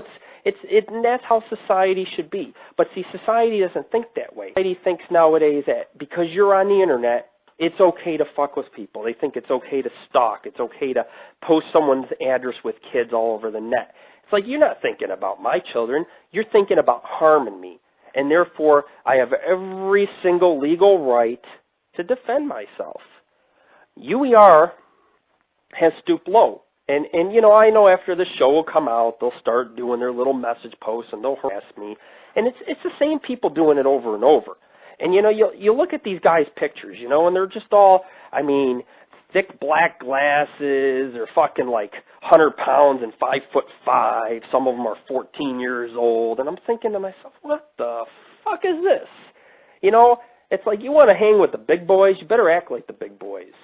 You know, you want to fucking hang, be a man, have a fucking beer at the bar, and quit fucking being a pussy.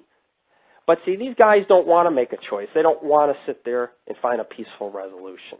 They want to harass us because we're a paranormal group, and because they don't believe it gives them every right, apparently, to harass us. And it doesn't matter if you don't believe, because we're not just a paranormal group. You know, our radio show is open. It's a very open-minded show. And we try to keep things, we try to change the topics, we try to talk about a lot of different stuff. So, you know, all those people criticizing us, saying, hey, you just got word pictures, it's more than that.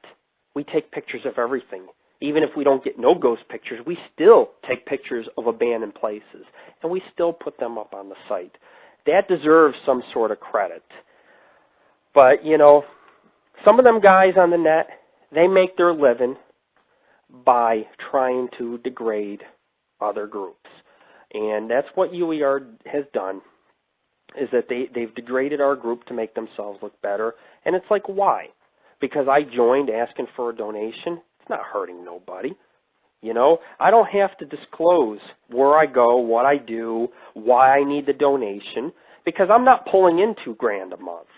Pulling in $60, that's, you know, that's going to go in the gas tank to fucking go to abandoned places. It's going to go in the gas tank. It's going to go towards flashlights for the guys. It's going to go towards batteries. It's going to go towards cameras. It's going to go towards some beers at the fucking pub before we go into the fucking cave and probably almost croak. But these guys just don't fucking see it, you know. We're the bad people. We're the liars. We're the fakes. We're the frauds. There's nothing fraudulent or fake about what I hear. You know, I put the evidence up. Doesn't necessarily mean I believe it, but I put it up, and I let you come to your own conclusion, because that's what a good paranormal founder does. Doesn't force people to believe in ghosts. And I'm not forcing anybody, but I can tell you what I've experienced, what I see, what I know.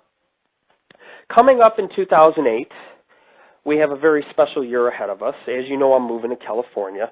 I'm doing it to better my life because, you know, I would like to definitely meet a Californian girl.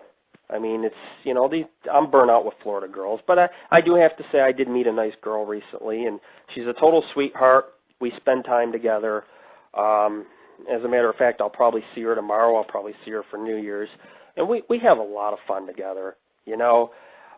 But generally, you know, I'm moving to California because I want to be able to camp out in the mountains. You know, I want to be able to do a ghost town in the Black Rock Desert. I want to be able to go to Vegas a few times a year. I love to go to Las Vegas. I love the girls. I love they got the best smoke in Las Vegas. You smoke out there, pow, one hit, you're out. You know, Las Vegas is awesome. I'm going to be visiting all these sites: Sedona, Roswell, New Mexico, Area 51. I'm going to be going to Lake Tahoe. I'm going to be going to the El Dorado Forest in the mountains where Bigfoot activity is really high. Spelunking in caves, old San Francisco. I'm going to be doing it all. And I can't wait to get out there because it's just something, you know, it's just something to put on the site that you guys can enjoy. And, of course, you know, a lot of people out there in California want to hike with me. They want to camp out with me. They want to drink and smoke, and they want to have a good time, because that's what this is about. It's, you know, and this guy writes me from GSI. He says, the field don't need thrill seekers like you. What the fuck else is there in life to do? If you don't thrill seek, what do? Pick your fucking ass all fucking day? GSI. That's more like fucking CSI. If he spent less time trying to investigate my fucking ass online, he might actually look like a good paranormal organization. But I guess when you're out in Illinois, you get a little fucking bored and you fuck the goats. That's got to be what it is, goat fucking or something going on. Because I'll tell you what, I ain't fucking no goats. I just got back from fucking Savannah, and you know I ain't fucking goats. But I'll tell you what, some of these people just have gotten so cocky over the years. And, you know, it's like I've been around. I started my paranormal organization in 2001. I didn't put it on the site up till 2002 or whatever. But I started the planning for this organization was done in 2001. What we were going to do in the future, how it was going to go. We plan years in advance. That's how organized we are. But, I mean, you know, people just don't give us credit where it's due. And we're going to be going out west. I can tell you right now I'm going to be moving anywhere from 2 weeks from now, 3 months. I don't know. It's whenever I finish gathering my funds together, finish up the packing, I got to load my moving truck.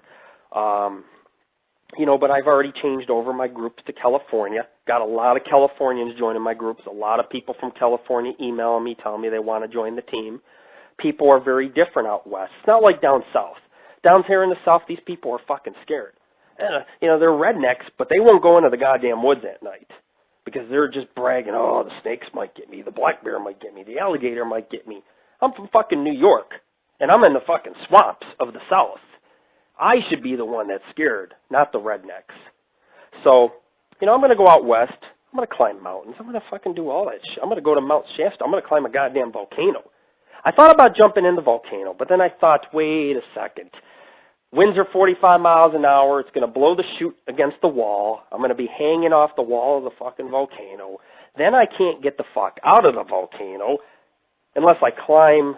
Yeah, I could climb out. But anyways, you know, that's like a 50-50 chance of living. So I don't think I'm going to jump in the volcano anymore. But I found a really cool cave that goes under the volcano, and that is definitely not life-threatening. So I think I will do the cave.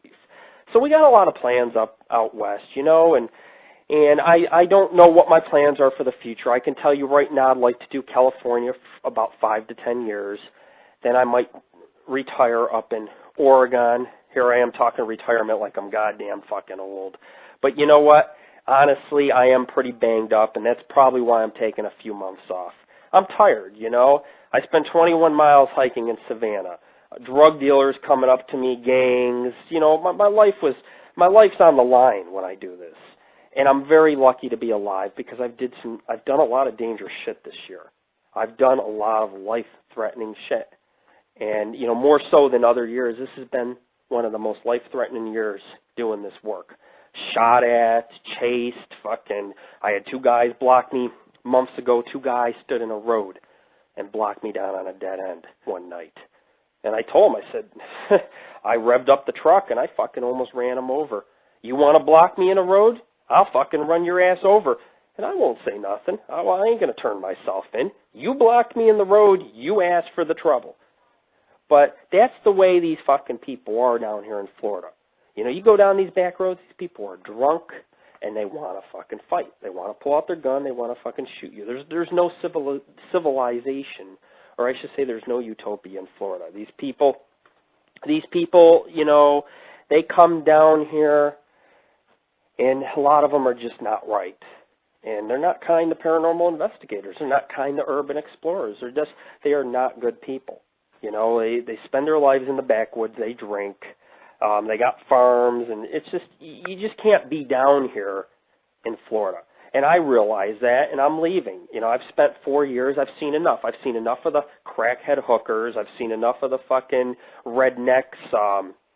I've seen enough of the trailer park fucking hillbillies. You know, I've seen it all. I've enjoyed some of the places I've been this year have been paradise. Those fucking springs with the cave, that's fucking paradise. It's like being on an exotic fucking island. It's like being in Hawaii. I've been to fucking Miami this year. I've been to the Keys. I swam in a fucking reef over a shipwreck on one of my investigations, you know. I was swimming over these cannons from a Spanish galleon or whatever. I have done crazy shit. I've been to Coral Castle. You know, I swam way out in the oceans with sharks and stuff down in southern Florida. I've had a hell of a year.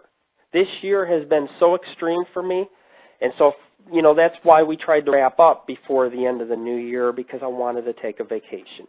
Wanted to spend a couple months with my sons, you know, just smoke out, play video games, pack my shit, go out west. As soon as I get out west, probably within 2 weeks, I'll start pumping out investigations. I'll start off with a couple cemeteries, or I'll go hiking in the woods. You know, we're not going to do ghost tours when I get out west. Actually, what I'm going to run is a Bigfoot expedition tour, and I'll take people on a Bigfoot tour for those who want a little something like that extra.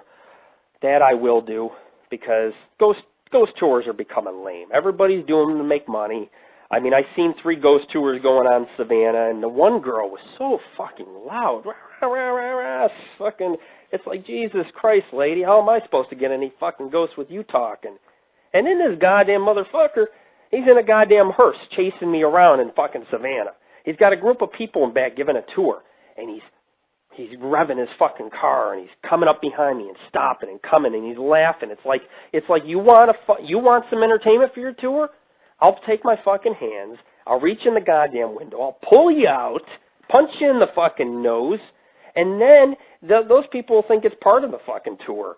I'll tell the people in the back of the hearse, I'll say, I'm the goddamn fucking boogeyman. There's only room for one asshole, I say. One asshole.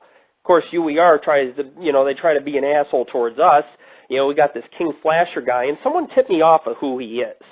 And they told me who he probably is, and it does sound like this person. It actually sounds like this guy that's very jealous because there's a girl that I have feelings for and have for a couple years now. I've known her.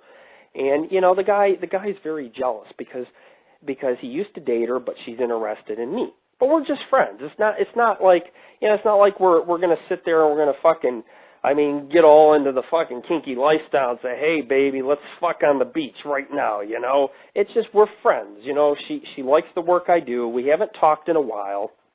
But, you know, I mean, the truth is I got a tip off of who this person might be. And it's like, what a sick fucking bastard, man.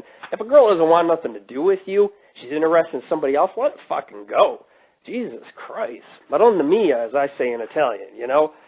But the way, you know, this basher person and stuff like that is just, ugh. I don't know, man. I mean, the guy takes my blogs. He's hiding under my friends list on MySpace as a female. And then he takes my blogs and he puts them on his. Then he puts them on Encyclopedia Dramatica. And you know, yeah, he is from UER, but he's also not really a loyal. He's not really a loyal active UER member. That's the whole thing. That's what at least I know so far. It's like all the problems that stem from our organization are people from UER. You know, they just go on and they harass us. This whole year they've been harassing us, and it's like, don't you got anything better to do? Because they're not offending me. See, all they have done is they've taken all these haters have showed so much hate to me that it's actually made I have found friends because of it. So I have them to thank. They've also done free advertising for me. Our hits have actually doubled. It's like, wow, fantastic. Thanks for helping me out. I had to shake these fucking people's hands, man. You know, they think that they hurt my feelings when they go on the net and they talk about this and that. And they're the ones that look like the asses because, you know, all they're doing is they're giving me material for my radio show. And I'm loving it. It's, you know, it's like, Jesus Christ. But anyways, you know, I'll tell you what. I mean, you know, there's a lot of good groups out there. There's a lot of bad groups. I'm not in competition. You know, as I've told people over the years, I do this because friends. I know I'm not going to get rich. I'm putting out a book. If I don't move for a few months out of Florida, I will sit down and I will finish my book. But I'm here to make friends. You know, because of my paranormal group, because of it, I met a great lady a week ago. And we're friends. Because of my group and because I exist, I have met Mike Digital. I have met some cool urban explorers, you know. Because of my organization, you know, this year, I got like 7 Christmas cards in the mail from members. Our organization is meant to be fun. And some people try to turn what we do into drama. You know, they try to like that Paranormal Interest Radio. What they tried to do is get me on there to try to make me look bad because I trespass in the cemeteries or because I go, you know, on bases and sneak around. It's like, well, what the fuck you expect me to do? Hey, Uncle Sam, show me your goddamn fucking UFOs. Uncle Sam is not going to show me the UFOs. I got to sneak on the base. I got to look for the goddamn UFOs. It's the only way I'm going to see the UFOs. These groups are not paranormal investigators. They're groups that just start off and they go out there to a cemetery and now they think that they are the shit. They think they're TAPS. They're trying to form partnerships with TAPS. It's like, come on, man. TAPS ain't going to put you on TV. TAPS is not going to pay your payroll. Sci-Fi is not going to have you on board with them. Think about it.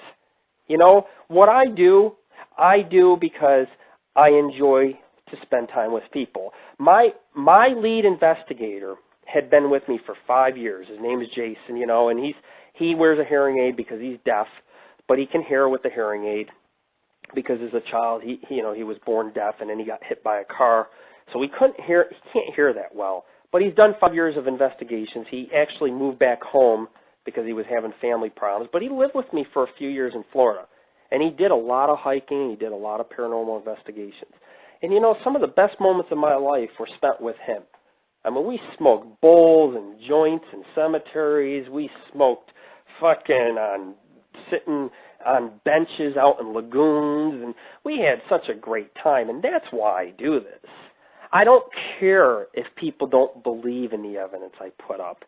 It's sometimes the history that's more important than the ghosts that are there. Because I'm trying to preserve these places, you know. I want people to at least know that we're here, that they exist. You Mike, you do plenty for our radio show. You put up the shows on YouTube, and, you know, YouTube's a great thing because there's a lot of people on YouTube who actually listen to the shows. You know, I don't look for anything from anybody. You know, I think that it's a helping situation. I think that, you know, if you needed my help out in Boston and I was out there, I would give you the help. I mean, it goes both ways. You know, like I tell one girl's like, I forgot to send Christmas cards this year. I said, don't worry about it, man. I said, your kind words of support is all that I need, because she always gives me kind words, you know, and it keeps me going. Because when I got to go out to Savannah, for example, by myself, that's the hardest thing to do, knowing you're by yourself in a big-ass city on foot. If I faint because I have asthma, it was really bothering me when I was fucking hiking. I couldn't find my inhaler. You know, if something happens to me, I'm done. I can get robbed. I can get hit over the head, because people will rob you for anything. My cousin had a friend one time that was a pizza delivery guy. The guy's going door to door delivering pizzas, you know.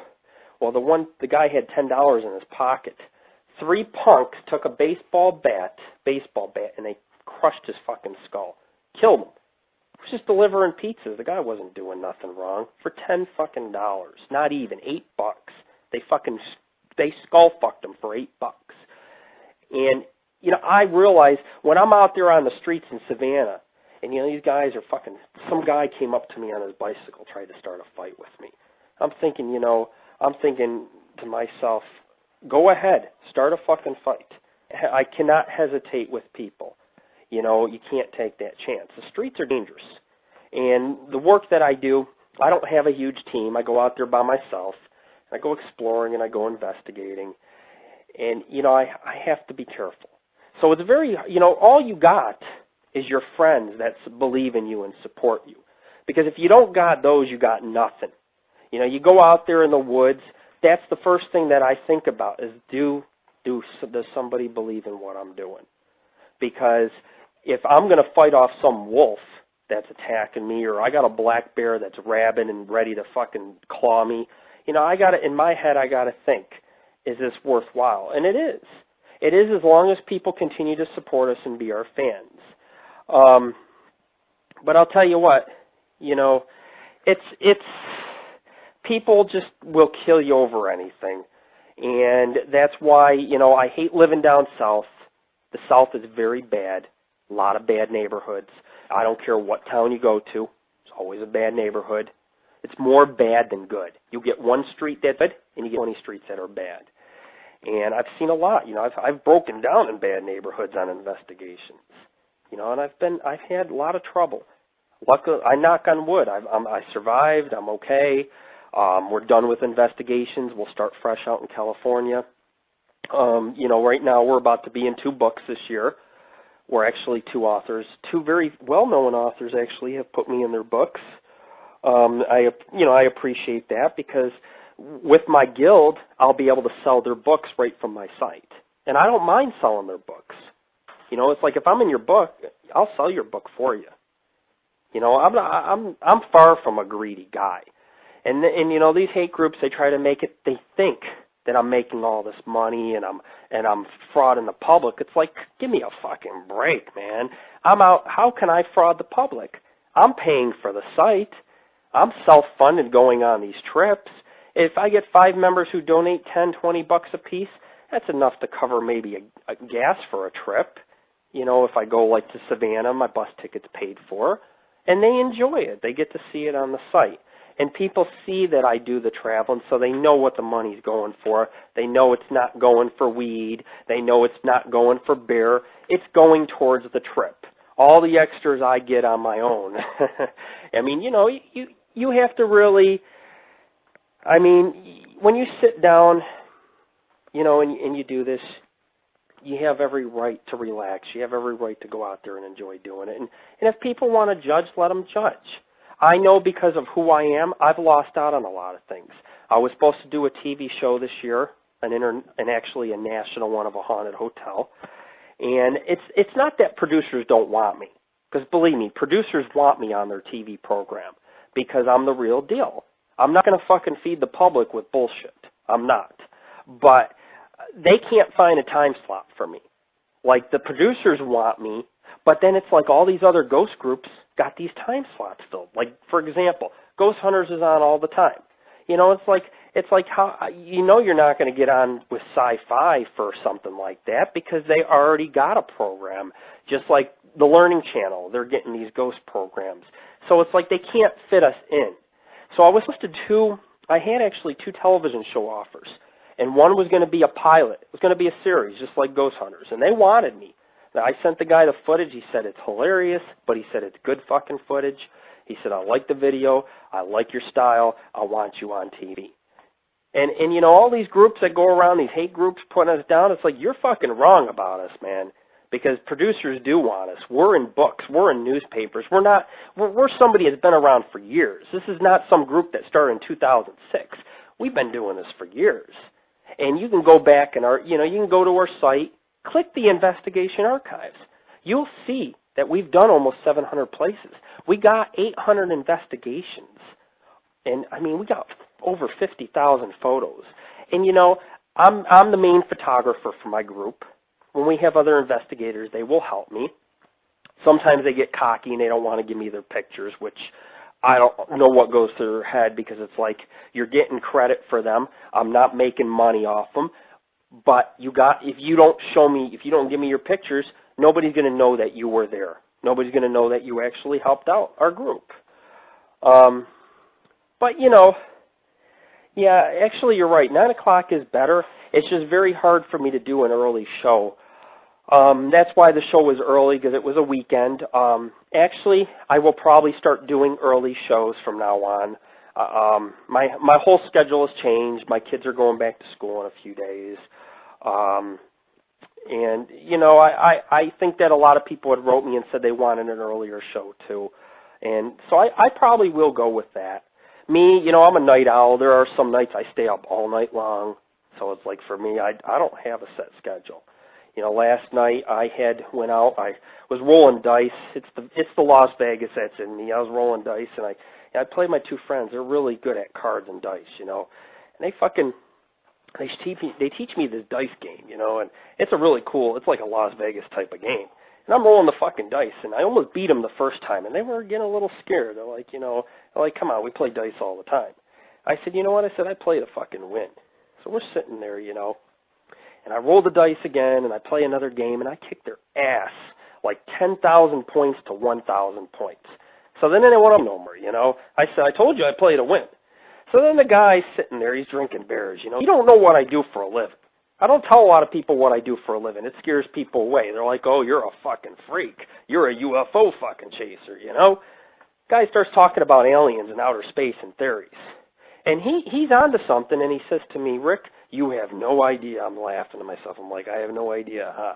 It's like, I really don't want to tell him what I do for a living, because even though he's open-minded and stuff, it's just like, you know, it's like wherever I go, the paranormal follows me. You know, I go walk into a grocery store, and somebody recognizes me, and next you know, they're asking me about the ghost in their fucking house. It's like, Jesus Christ, I got ghost up the fucking ass. I got ghost in my house, a ghost here, a ghost there. Sometimes it's nice just to chill out and just not worry about any of the paranormal. But it follows me. So he starts asking me questions about goddamn fucking aliens from outer space, asking me why I think they're here, why they would travel here. And my answer was, you know, and he agreed, and his ideas were pretty interesting too, that the mankind is one giant experiment. Like, we've evolved really quickly the last 10,000 years.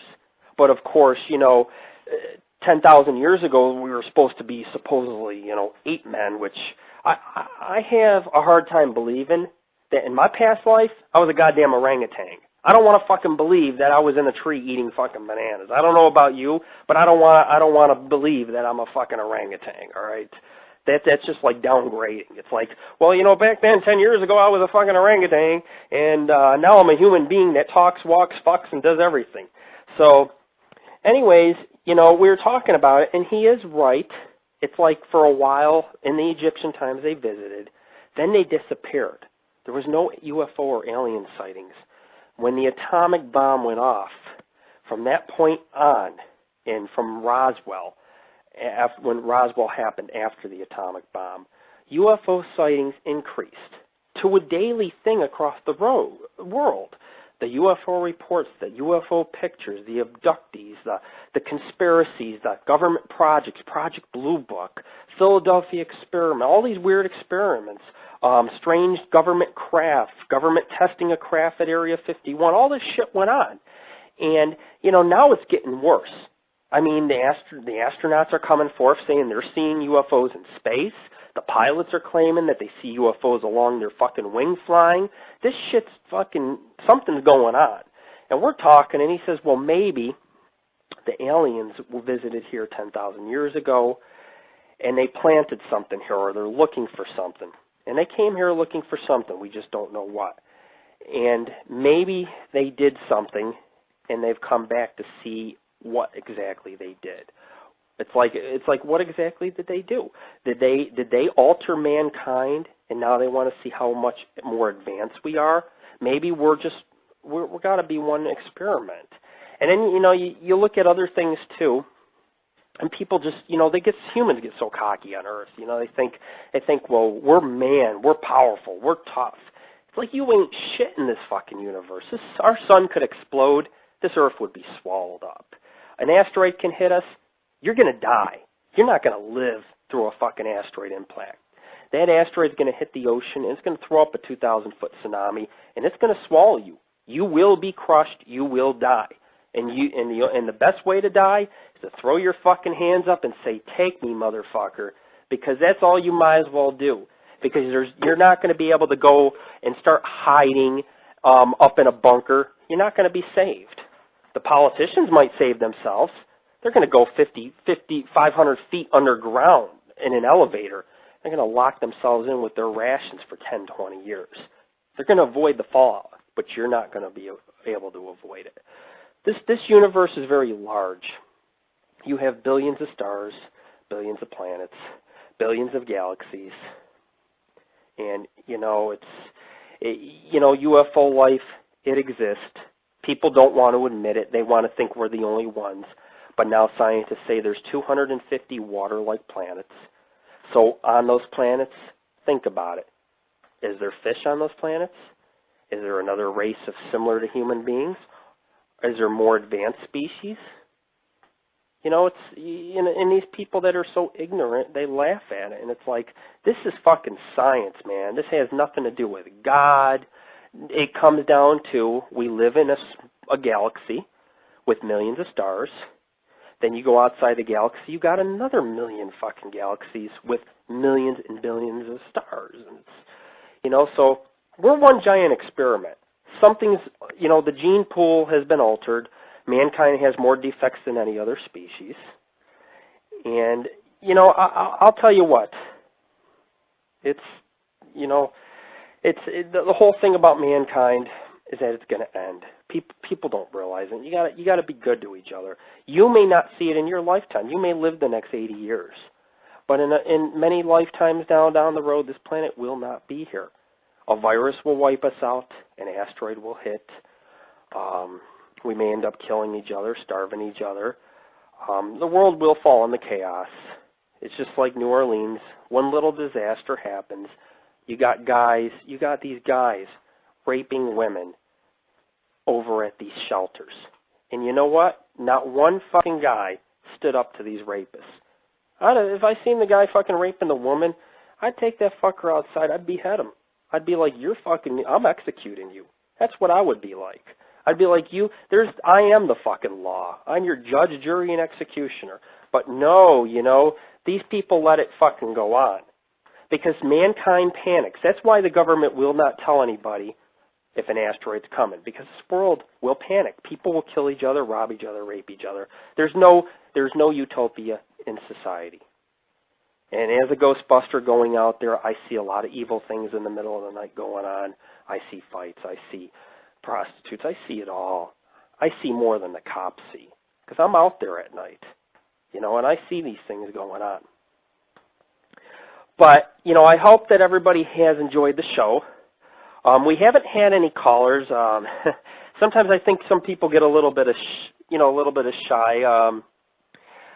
But yeah, speaking of that, I would like to make a trip up to Boston eventually. It may take me anywhere from 1 to probably 3 years. It just depends. When I do out-of-state trips, what I try to do is I try to tell my members, look, donate enough to cover my plane fare. At least that. Because it's cheap to fly. $200-300, you get a round-trip ticket, and there you go. But, and the thing is that the way funding works for our organization works in numbers. If 20 people donate $5 a piece, that's not putting anybody out. It's enough to get me where I got to go and get the investigations or explorations done. But our members, we have a lot of inactive members, even though we have 13 to 15,000 members on our site and we get like 1 million hits a year, because we're such an eccentric group, not a lot of people participate. We get, most of the work is done by me personally, and it's nice when you got other help and funding and things like that, and that's all you can do is try. The radio show is a big boost for us. All the new features that I've added to the site, those are big things for us. These are things to help boost us. Our move out to California, that's a huge boost. I mean, there's a lot of people out there who are already in our group from California, and they're active members. They post, they're talking about joining, because it's like, if you can't donate, hike with me. If you can't hike with me, participate. Just post something, join the radio show. And, this Now Live is very great, because it also allows people to join the chat room and chat. And like I said, there's only room enough for one asshole. So I see, like I told that guy, I said, you got booted out of my chat room because you're an asshole. It's only room enough for one. I'm the one that's the asshole. Or at least I can be an asshole when I need to know I have to be one. Because I'll tell you what, a long time ago, a very well-known Ghostbuster had emailed me. And she said, Rick, she says, right now you don't realize it. She goes, but you're a nice guy. And you do so much for your fans, your friends, your members. She goes, but sometimes you have to be an asshole. You can't let somebody like UER just walk all over you, laugh about your friend's death, laugh at your kids. You can't let that happen. Sometimes you got to be an asshole. We don't censor our guests. We don't censor our callers. But like I said, we also don't want assholes in our chat room. And the chat room is aside from the radio show. The radio show is going on. The chat room is just there for people to get together, chat. If they want to ask me questions, they can ask me questions. I don't have a problem with it. Rainbow Springs, well, yeah, there is something actually, what somebody said in the chat room a bit. Rainbow Springs has, there's something in the woods. It's like, I don't know if you'd call it a cage. It's like made out of stone, and there's rooms. It's like a fucking zoo. And you crawl in there, and like the fucking iron is pulled up like something big. Like it's made to house lions, okay? And I'm in the fucking lion cage in Rainbow Springs, Florida here, I'm wandering around, and the woman I was with, she did see some eyes look at her. I think it was ghostly because they disappeared. They weren't there when she looked again. That's basically what a lot of ghosts are. You sit there and you'll catch a glimpse, you turn your head, they're gone. Just like that. But yeah, there was another place I went to that was pretty freaky recently. It was Rainbow Springs, and there was waterfalls. Most of Florida is springs. Mostly under Florida is springs. That's why you get sinkholes. The springs the water dries out, and the caves collapse, and it forms a sinkhole. And I've been to two of the largest sinkholes in the state of Florida. I mean, and when I say large, they go like 120 feet down. And some of them sinkholes it's like a tropical jungle growing at the bottom of them. And, I've been to all kinds of cool places in Florida, and I've done a lot of New York. I've done Pennsylvania. I've also been to Georgia. I've been to Alabama. I did some places out in Nevada. So, I'm well-traveled across the country. And when I go out west, when I set up my base of operations out there, I'll start off small. I will do some stuff in Central California. My first year is going to be very slow. I probably will only do 2 investigations every couple weeks. Then eventually I'm going to tune it up a notch, and I'm going to start getting back up to 5 investigations every 2 weeks. Then I'm going to start doing the more extreme shit, boating on Lake Tahoe, spelunking. I'm gonna try to do a lot of the major extreme stuff, but I got to get used to California because I'm dealing with terrain. Terrain is very hard to hike in at night. Got to watch. There's a lot of grizzly bear in certain parts. There's a lot of mountain lions. I know that a lot of them will not mess with you, but there's also a lot of them that will mess with you. If you're in its territory, you're away from town, and it's on the trail, it probably will attack. So things might change. I may be carrying a shotgun with me when I'm out west. It's the smartest thing you can ever do is carry a rifle with you when you're out in a place like that. I'm not looking to shoot Bigfoot. I'm not looking to shoot animals. But I am looking to protect myself because I am a father of 3 kids. And I do have plans on having another one in the future. As soon as I find the right girl to have one with, it's not, it's fun to practice making the babies. But once you have the babies, it's like, oh my God, they took my kids watch that. I rented this movie called Super Bad. They love that movie. They're like the high school girls and the guys are out there searching for the fucking bear and it's an awesome movie. And the kids like it. I'm like, you guys cannot be watching it. You guys are going to be influenced by that. And they're like, don't worry, Dad. You're influencing us, not the fucking movie. Kids these days are just totally different. Kids use iPods and MP3 players, and kids are on the internet now in these paranormal groups. They're 13 years old, and they're in paranormal groups wanting to go on paranormal investigations. Times have changed. And I'm kind of like one of these old school guys, I like to smoke, I like to shroom, I like to party, I like the whole scene. I had some girls try to lecture me and stuff, and it's like, I don't come from this time period. I'm not a 90s guy, I'm not a 2007 type of guy. I was born in 1975, so you figure it out.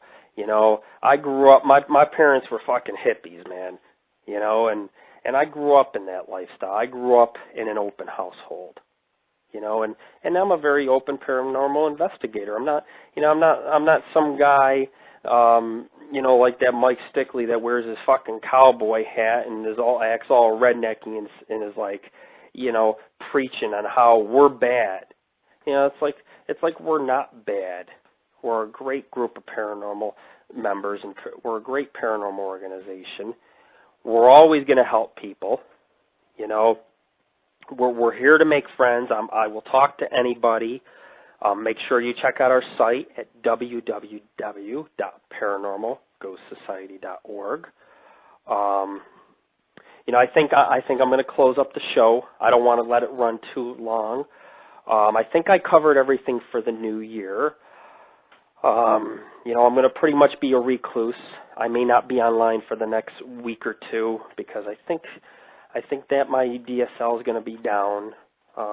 Unfortunately, when you have kids and you have a big Christmas dinner and you go out and you just spend hundreds of dollars on your sons for Christmas, video game systems, video games, scooters, this and that. It's just, you just don't got the money. So it's sad. It's sad that there's so many other groups out there that are making so much money. And, those guys got enough to fund their site. They got enough to fund their trips. They got enough to fund their DSL and their service, but I just don't. I'm one of these guys that uses a lot of broken down paranormal equipment, and I totally rely on those donations. Even sometimes, if I'm lucky enough, I have... sometimes I get a good deal on stuff. When it was Black Friday, I had gotten a digital recorder, and it really is good for EVP. It's not the best one. There are better ones that have better, crisper sound, but I got an EVP thing to get EVP, and it got a good deal on it. And that's what I always try to look for is the good deals.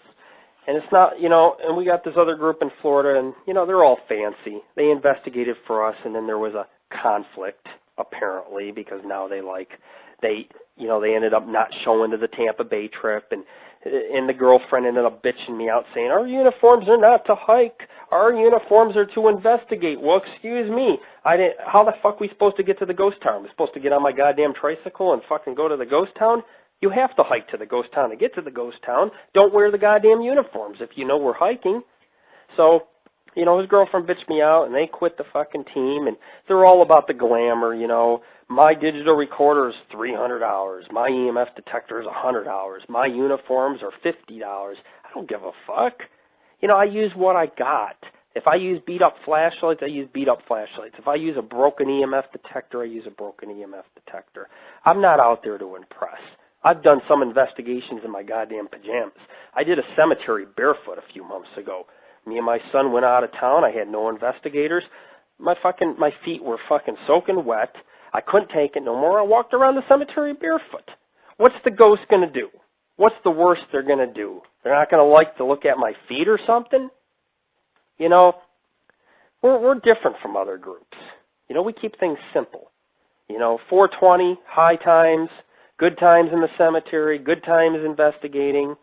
You know, when I go out west, people are a little more open. You know, 420 out west is pretty common. I mean, I must, at least 9 out of 10 people I talk to from California smoke. You know, they're not sitting there, they're not judging me, they're not putting me under the microscope. People try to put me under the microscope. I don't know what they're fascinated with, because I am what I am. I'm a father that goes out and works at what I do full time, and that's the paranormal. I'm an adventurous. I like adventures, but, you know, these adventures mean nothing if I cannot share them with my friends. 2007 has been a great year. It's been a year of a lot of obstacles, but it's also been a year of a lot of great things. We have this talk show. We used to be, you know, it used to start off with just pre-recorded webcasts, but now we got the live show going on. We got it going on, you know. We got all these new features, and it's all for our members to enjoy. I don't even have to tell you, because you can go to the site and everything is right in front of you. You know, and this year has been good. Despite our struggles, 2 books. We didn't make no newspapers. We almost got on TV. So it has been a very good year for us. Gas prices killed me this year. If you notice, I cut my investigations down from every week. It went down to every 2 weeks. Because when you raise kids and you got to pay $60 in gas, holy shit. You know, I went out of town I went to a place down here that's got a ghost town called Newmansville. It's about an hour and a half south of here. There's a national forest you can hike through where there's this historical site. It cost me $80 to $90 in gas to go. So you know what I did? I couldn't take it no more. I fucking took my truck down to a shop, and I told the guy, I said, you have my truck. I said, give me that little fucking car right there. Now I drive this little fucking car, but it's okay on gas. So, so that's just the way it goes. And I miss my truck because I can't off-road anymore. So that's why we haven't done any off-roading trips the last few months, because I don't got my truck anymore to do it. But I got this little car that's okay on gas, and, you know, we go out every 2 weeks, and we visit a lot of places. California is going to be entirely different, because the thing is with California is it's very spread out. Like, you know, if I want to go to San Francisco, it's a 2-hour drive. The drives are going to be a lot farther for me. It's going to be it's going to be a different type of thing. If you notice, we put a new logo on our site. It's in the new portal. Look at it. I designed it by hand. You know, all our logos are designed by hand. I'm not the greatest artist, but I do a pretty good job. It's like cartoon type of work that I do, sort of. And each of our logos has a hidden symbol or a hidden meaning, so you can take a look at it. And just like the logo says, you know, on the tombstone, it's gonna get many times more dangerous, much more the adventure, and we're gonna bring it to you out west. 2008 is gonna be a great year. I'm gonna continue to do my radio shows. Of course, when I move, some of you may not hear from me for about 4 to 6 weeks. Could even be up to 2 months. I will keep an eye on things. I will moderate my groups, even if I have to do it from a library or have someone else do it for me. I will moderate my forums, because I have many forums. I'm going to moderate those. I'm going to keep an eye on people, but I'm probably not going to have the show up for a couple months. I will do the show. I will probably have another show in about 2 weeks, maybe a week or 2. It all depends.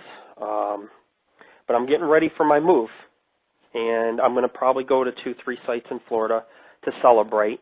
Actually, last night was my celebration for Savannah and all that. My friends don't know it. I'm not going to get into the whole thing of, hey, I chased ghosts in Savannah. But I had a little party last night, and you know, like I told my members, and I'm going to tell my friends, you know, I have a lot to be thankful for. You know, you just gotta be You just got to be thankful that you're alive, that you're safe, that we've had a productive year. We didn't let no hate groups stop us. You know, we did a very good job. And I think most people will commend us when they look at the hard work we do. And, you know, someone asked why we swear. It's because this is an adult radio program. You know, I mean, we're not gonna censor ourselves here. Radio has become so censored. I mean, even you look at Howard Stern. You know, he's gone from radio program to radio program. I used to be a big Howard Stern fan. I still am. And the guy just gets, I mean, it's just not fair what they do to the guy. I mean, he gets fined, he gets kicked off the air, and you know, all the guy is doing is exercising his freedom of speech. And anybody who, can everybody hear me? We're having a little bit of technical difficulties here. The only problem is when you run a radio show is that sometimes, you know, you can lose power, you can get off the air. I don't know. I'm probably not coming in very well, but yeah, I did get cut off. And if you can hear me clear, let me know, because I'm trying to keep an eye on the chat room for my viewers. Yeah. I'm going to have to close the radio show, but before I do, what I'd like to actually say about censorship is that our show doesn't have censorship. I mean, it is an adult show for people 18 and older. If you're not 18, you shouldn't be here. We don't want the room filled with a bunch of underage users who are going to just be immature. But so we try to keep the show very open.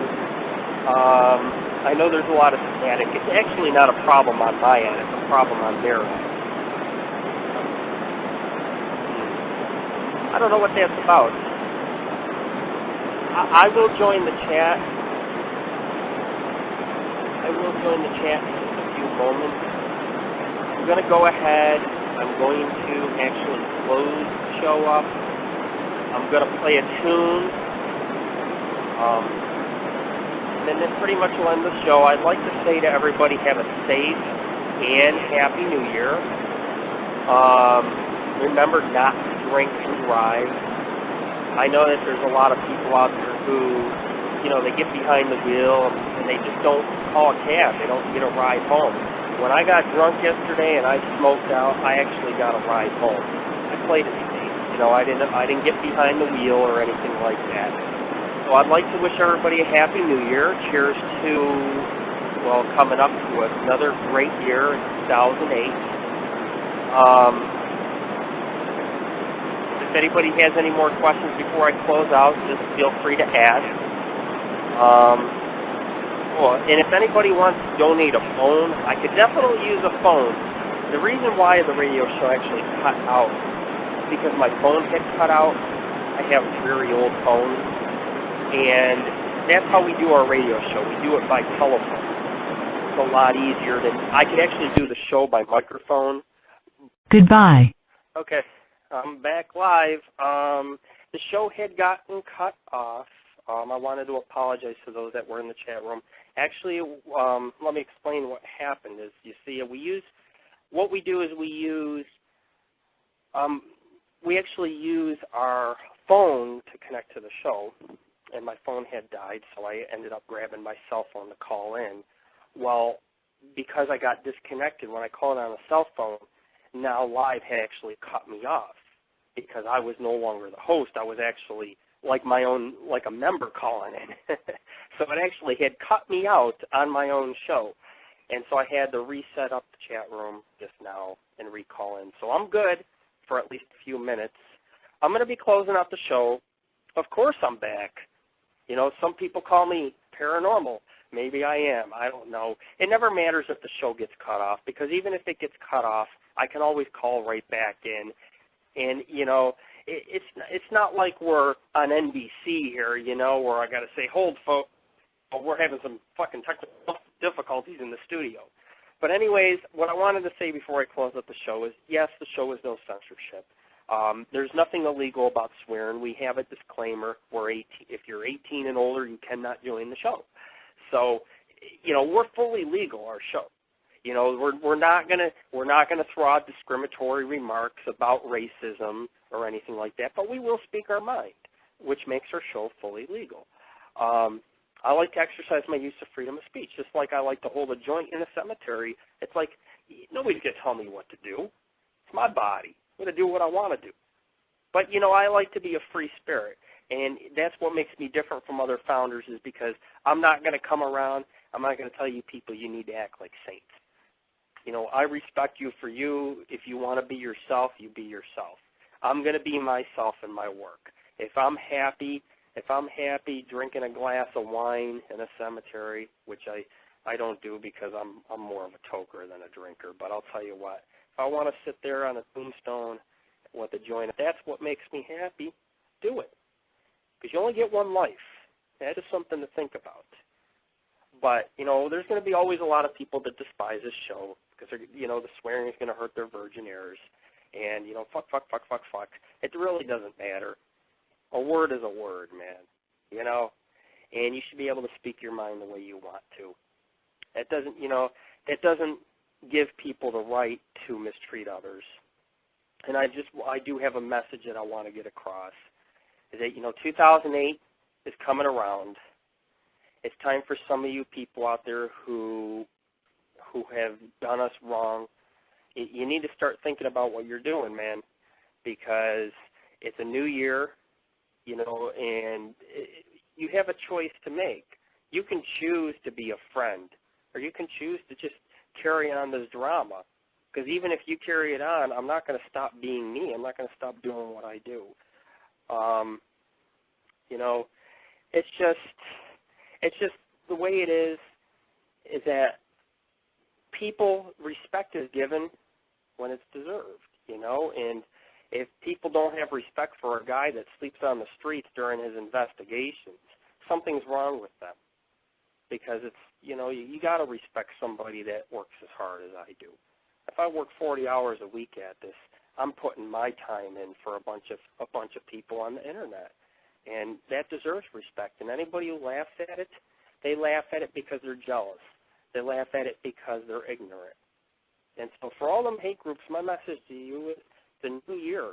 It's time for you to either step up to the plate and be a man about things, or you can continue to, harass me and make hate sites and report me to MySpace and dick around with me.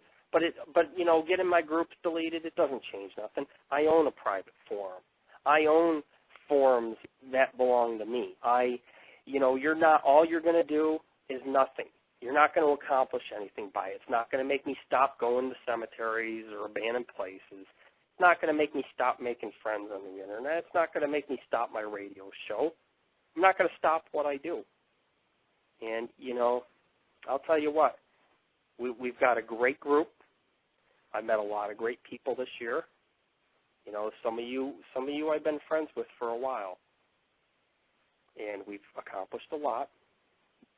It's a new year. It's time to hold up the fucking bears. It's time to party. It's time for everybody to start working together. If you're one of these people that's skeptical of me, you're going to see that I'm probably one of the most real people you're ever going to come across on the web. Because I'm not afraid to be me. I see society differently. I figure just because the government tells me that I can't sneak on that area doesn't mean I won't do it. Because, I don't believe in control. I believe that, as long as you're not hurting anybody, if you're not stealing, you're not raping, you're not murdering people, there's nothing wrong with what we're doing. And some people try to make it out to be more than what it is, and, it's not. We're a paranormal group. Actually, let me rephrase, we're a paranormal adventure group. Some of you that are in my chat room, I know that I will meet in the future, unless, of course, I die by then. Of course, because I look at death as an option every day. I mean, you can die in a car accident. You can die. Some guy almost got hit with a meteorite in the fucking head a couple months ago. I sent out the article on it. Guy was in his house. The meteorite missed his head by like an inch. If it would have hit his head, it would have went right through his brain and he would have died. So it's like, life is fucking short. Laugh. But you know what? Everybody's number is going to come up. The only immortality is the immortality that you contain in the afterlife. If you know how to, manifest it. If you understand the afterlife, you can almost do anything. As a paranormal investigator, I do try to at least work with the afterlife. I try to understand it. But anyways, I want to wish everybody a very safe and Happy New Year. We didn't get any callers. I'm sure in time we will. I understand people are a little bit shy, I don't know.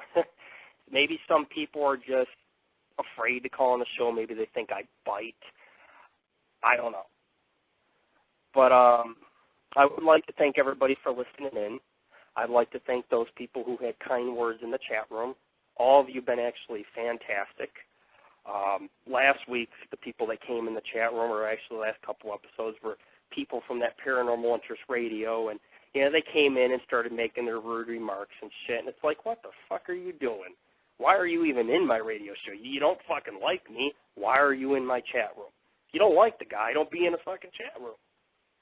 So, and those are just miserable people. And they're hoping to make me miserable. It's not going to happen because I'm not a miserable person. After I get done with this show, I'm gonna take that bong and I'm gonna hit it. I'm gonna hit it for my fans. Then maybe I'll go grab a beer out of the fridge. I'll go drink a fucking beer too. And then who knows? Maybe I'll add more porn stars on Now Live, right? What the hell? And I bet you if I make a porn, you better watch it because King Flasher, he's watching. They're always watching. Hell, UER's watching me too. They're making threats to me, That fucking guy, that fucking PSI, Mike Stickley, threatened to fucking sue me. Can you believe that? How the fuck are you going to sue a guy that makes no fucking money? What the fuck, you going to garnish my wages? That's the nice thing about what I do for a living and not making any money. It's like you're going to sue me for a broken down fucking car. How about my broken EMF detector? It's like, take me to court. The funny thing is, when you take me to court, that'll be the biggest mistake you ever make, and I'll tell you why. Because when I see you in court, our energies are going to cross. All this fucking energy I have from all my investigations, I'm going to put into you. You're going to fucking die. It's cold, but you're going to fucking die because you took me to fucking court and you crossed energies with me. Because my energy's not going to be very nice towards you. As far as my friends go, I'll shake your hand and I'll give you a fucking hug and a pat on the back. But if you fucking want to take me to fucking court, good luck. I can't wait to see you in fucking court. You'll pay thousands of dollars for a fucking attorney. You'll take me to court. You won't get no money out of me because you can't get blood out of a fucking turnip. What are you going to sue? The Paranormal Ghost Society for the $50 donations we made in 3 months? So go ahead and fucking sue me. It won't be the first fucking time.